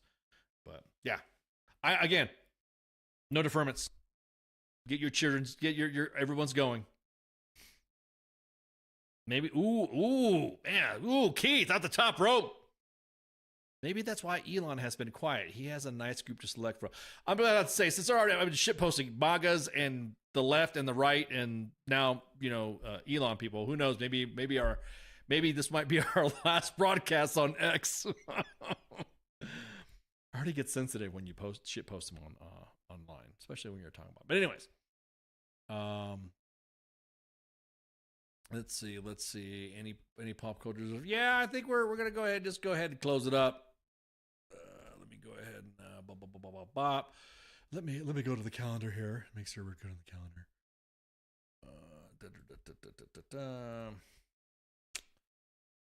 All right, so we had Creed Bratton and Nathan Edmondson coming on to talk about their book, Buffaloes. I can't wait for the book. CQ's already got a mission out there for that. Leo Baker, Pop Culture Warrior. Oh man, let me do the show lineup. Where are my manners? Oh Lord have mercy. Let me put my the show back up on here. There we go. This is Monday edition. You guys seen today the King and me before I went on with the actual King Smith and Michelle. Again, I apologize, everyone. We apologize for the tech stuff. We don't know what's going on. We were having some tech drama going on with with some of the streaming stuff, and Facebook was just being a pain in the butt. So that was today, always before the Monday edition. The Monday edition, of course, with myself and Massey. When Massey's not traveling, doing his stuff, doing for work. Again, I might just swing by and say, hey, go check out one of his concerts that he's about ready to do. So you never know. But tomorrow we have Leo Baker, Pop Culture Warrior. On Tuesday, with Michael Carrasquillo, is the Pop Culture Warrior with his mad staff of Bad Mike and Angry Elf. We got some Leo Baker coming out, who's spent 2 years supporting special operations in different parts of the world. He writes about military action and science fiction. Oh man, we're getting more authors. I like to read good. Yes, I love the reading. I love all the stuff. Matter of fact, I think we might already have the graphics up. Yes, we do. Ooh, check out these graphics, man. This is some badass shit right here. Hang on. Oh man, this is, look at this. Oh man, anything that has to do with cyber-like stuff and shit like that. Oh man, I'm game. That's what I'm talking about. So Leo Baker's going to be on to talk to Michael Carrasquillo, CQ, also known as the Pop Culture Warrior. And then, of course, on Wednesdays is the Smoke Pit, taking a break right now. But what do you hear? What do you say with the coach and the actual King Smith on the W.T.F Nation Radio's Sports Bar? We have, of course, the Sergeant's Time discussion that we had. So, guys, be patient. Sergeant's Time will be happening. You just got to, we got to rearrange some stuff and fix some stuff. And then, of course, FTX, a bye week. And then, of course, weekend co-ops with Nemo. And then on Sunday, we have Dr. J, Dr. Ariel Jordan, our therapist. Well, a therapist, just not your therapist. She's our therapist. What are you talking about? She is the host of The Reset. A lot of great feedback on that. So again, I appreciate everyone's support on that. It's good to get that type of feedback. And so yeah, this is some good stuff. Music Massey and Monday Massey are two different people. I know, dude. I'm gonna tell you what, Massey is grinding. He's like I said, I might have to swing up and visit him in one of his trips or one of his outings out there. He plays a lot in North Carolina, Goldsboro, Gastonia, all the college stuff's around that area. Up in Virginia, out east, in where else does he go? I think Georgia or something like that. He heads out west to Kentucky. Yeah, so I'm just looking at some lineups. He's got some good stuff. I'm gonna tell you what. I didn't know. Yeah, Music Massey and Monday Massey, man, he's a good artist. He'll get you in the feels with some of his music, and it's just I don't know, just the way he's just a good artist. Fuck, I could brag on him. Shit, shut up.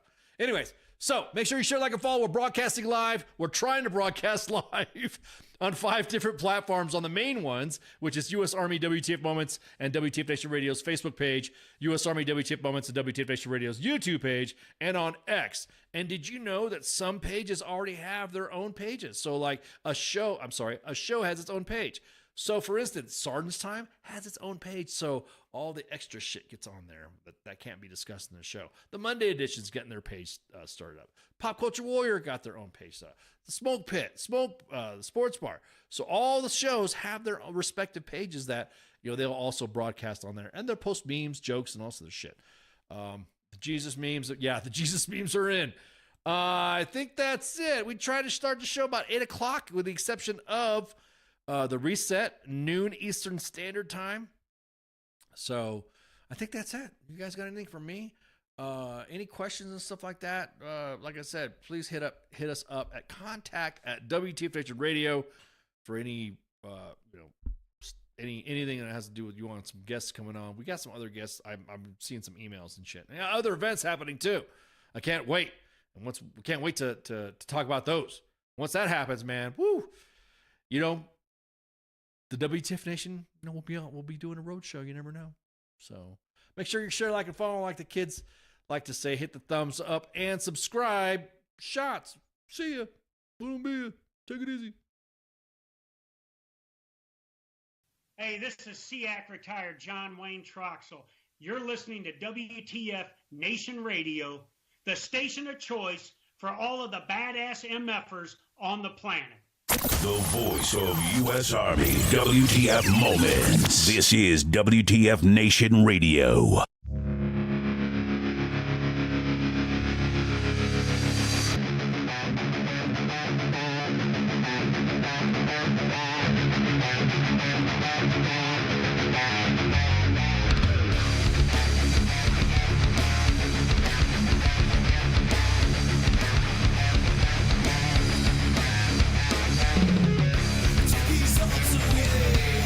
Nothing feels the same.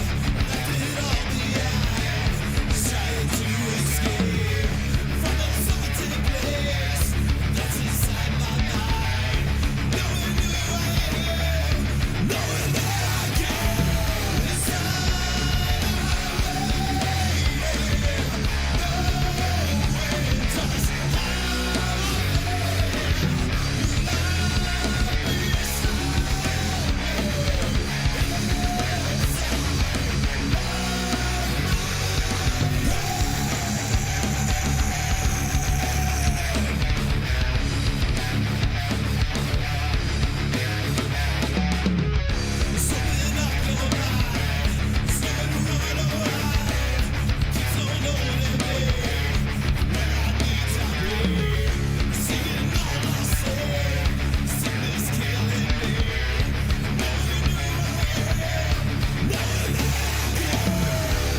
Everything stated on WTF Nation Radio is to be considered the opinion of the person that stated it, and not an official representation of WTF Nation Radio or U.S. Army WTF Moments. Price does not include tax, title, or license. Some assembly required. Each item sold separately. Batteries not included. Objects in mirror are closer than they appear. If conditions persist, contact a physician. Individual results may vary. Keep out of the reach of children. Avoid prolonged exposure to direct sunlight. Keep in a cool, dark place. And please enjoy the show. Shots. Я батько. Я молодший брат. Я водій маршрутки. Я скоро одружуся. Я фанат Шахтера. Начальник отдела продаж. Я прораб. Я программист. Я свидетель на свадьбе. Борщица. Дядя Юра, таксист. Я вчитель фізкультури. Я студент-геолог. У мене своя фірма. Я кращий друг зі школи. Я сусід, який завжди стукає по батареї. Я єдиний син.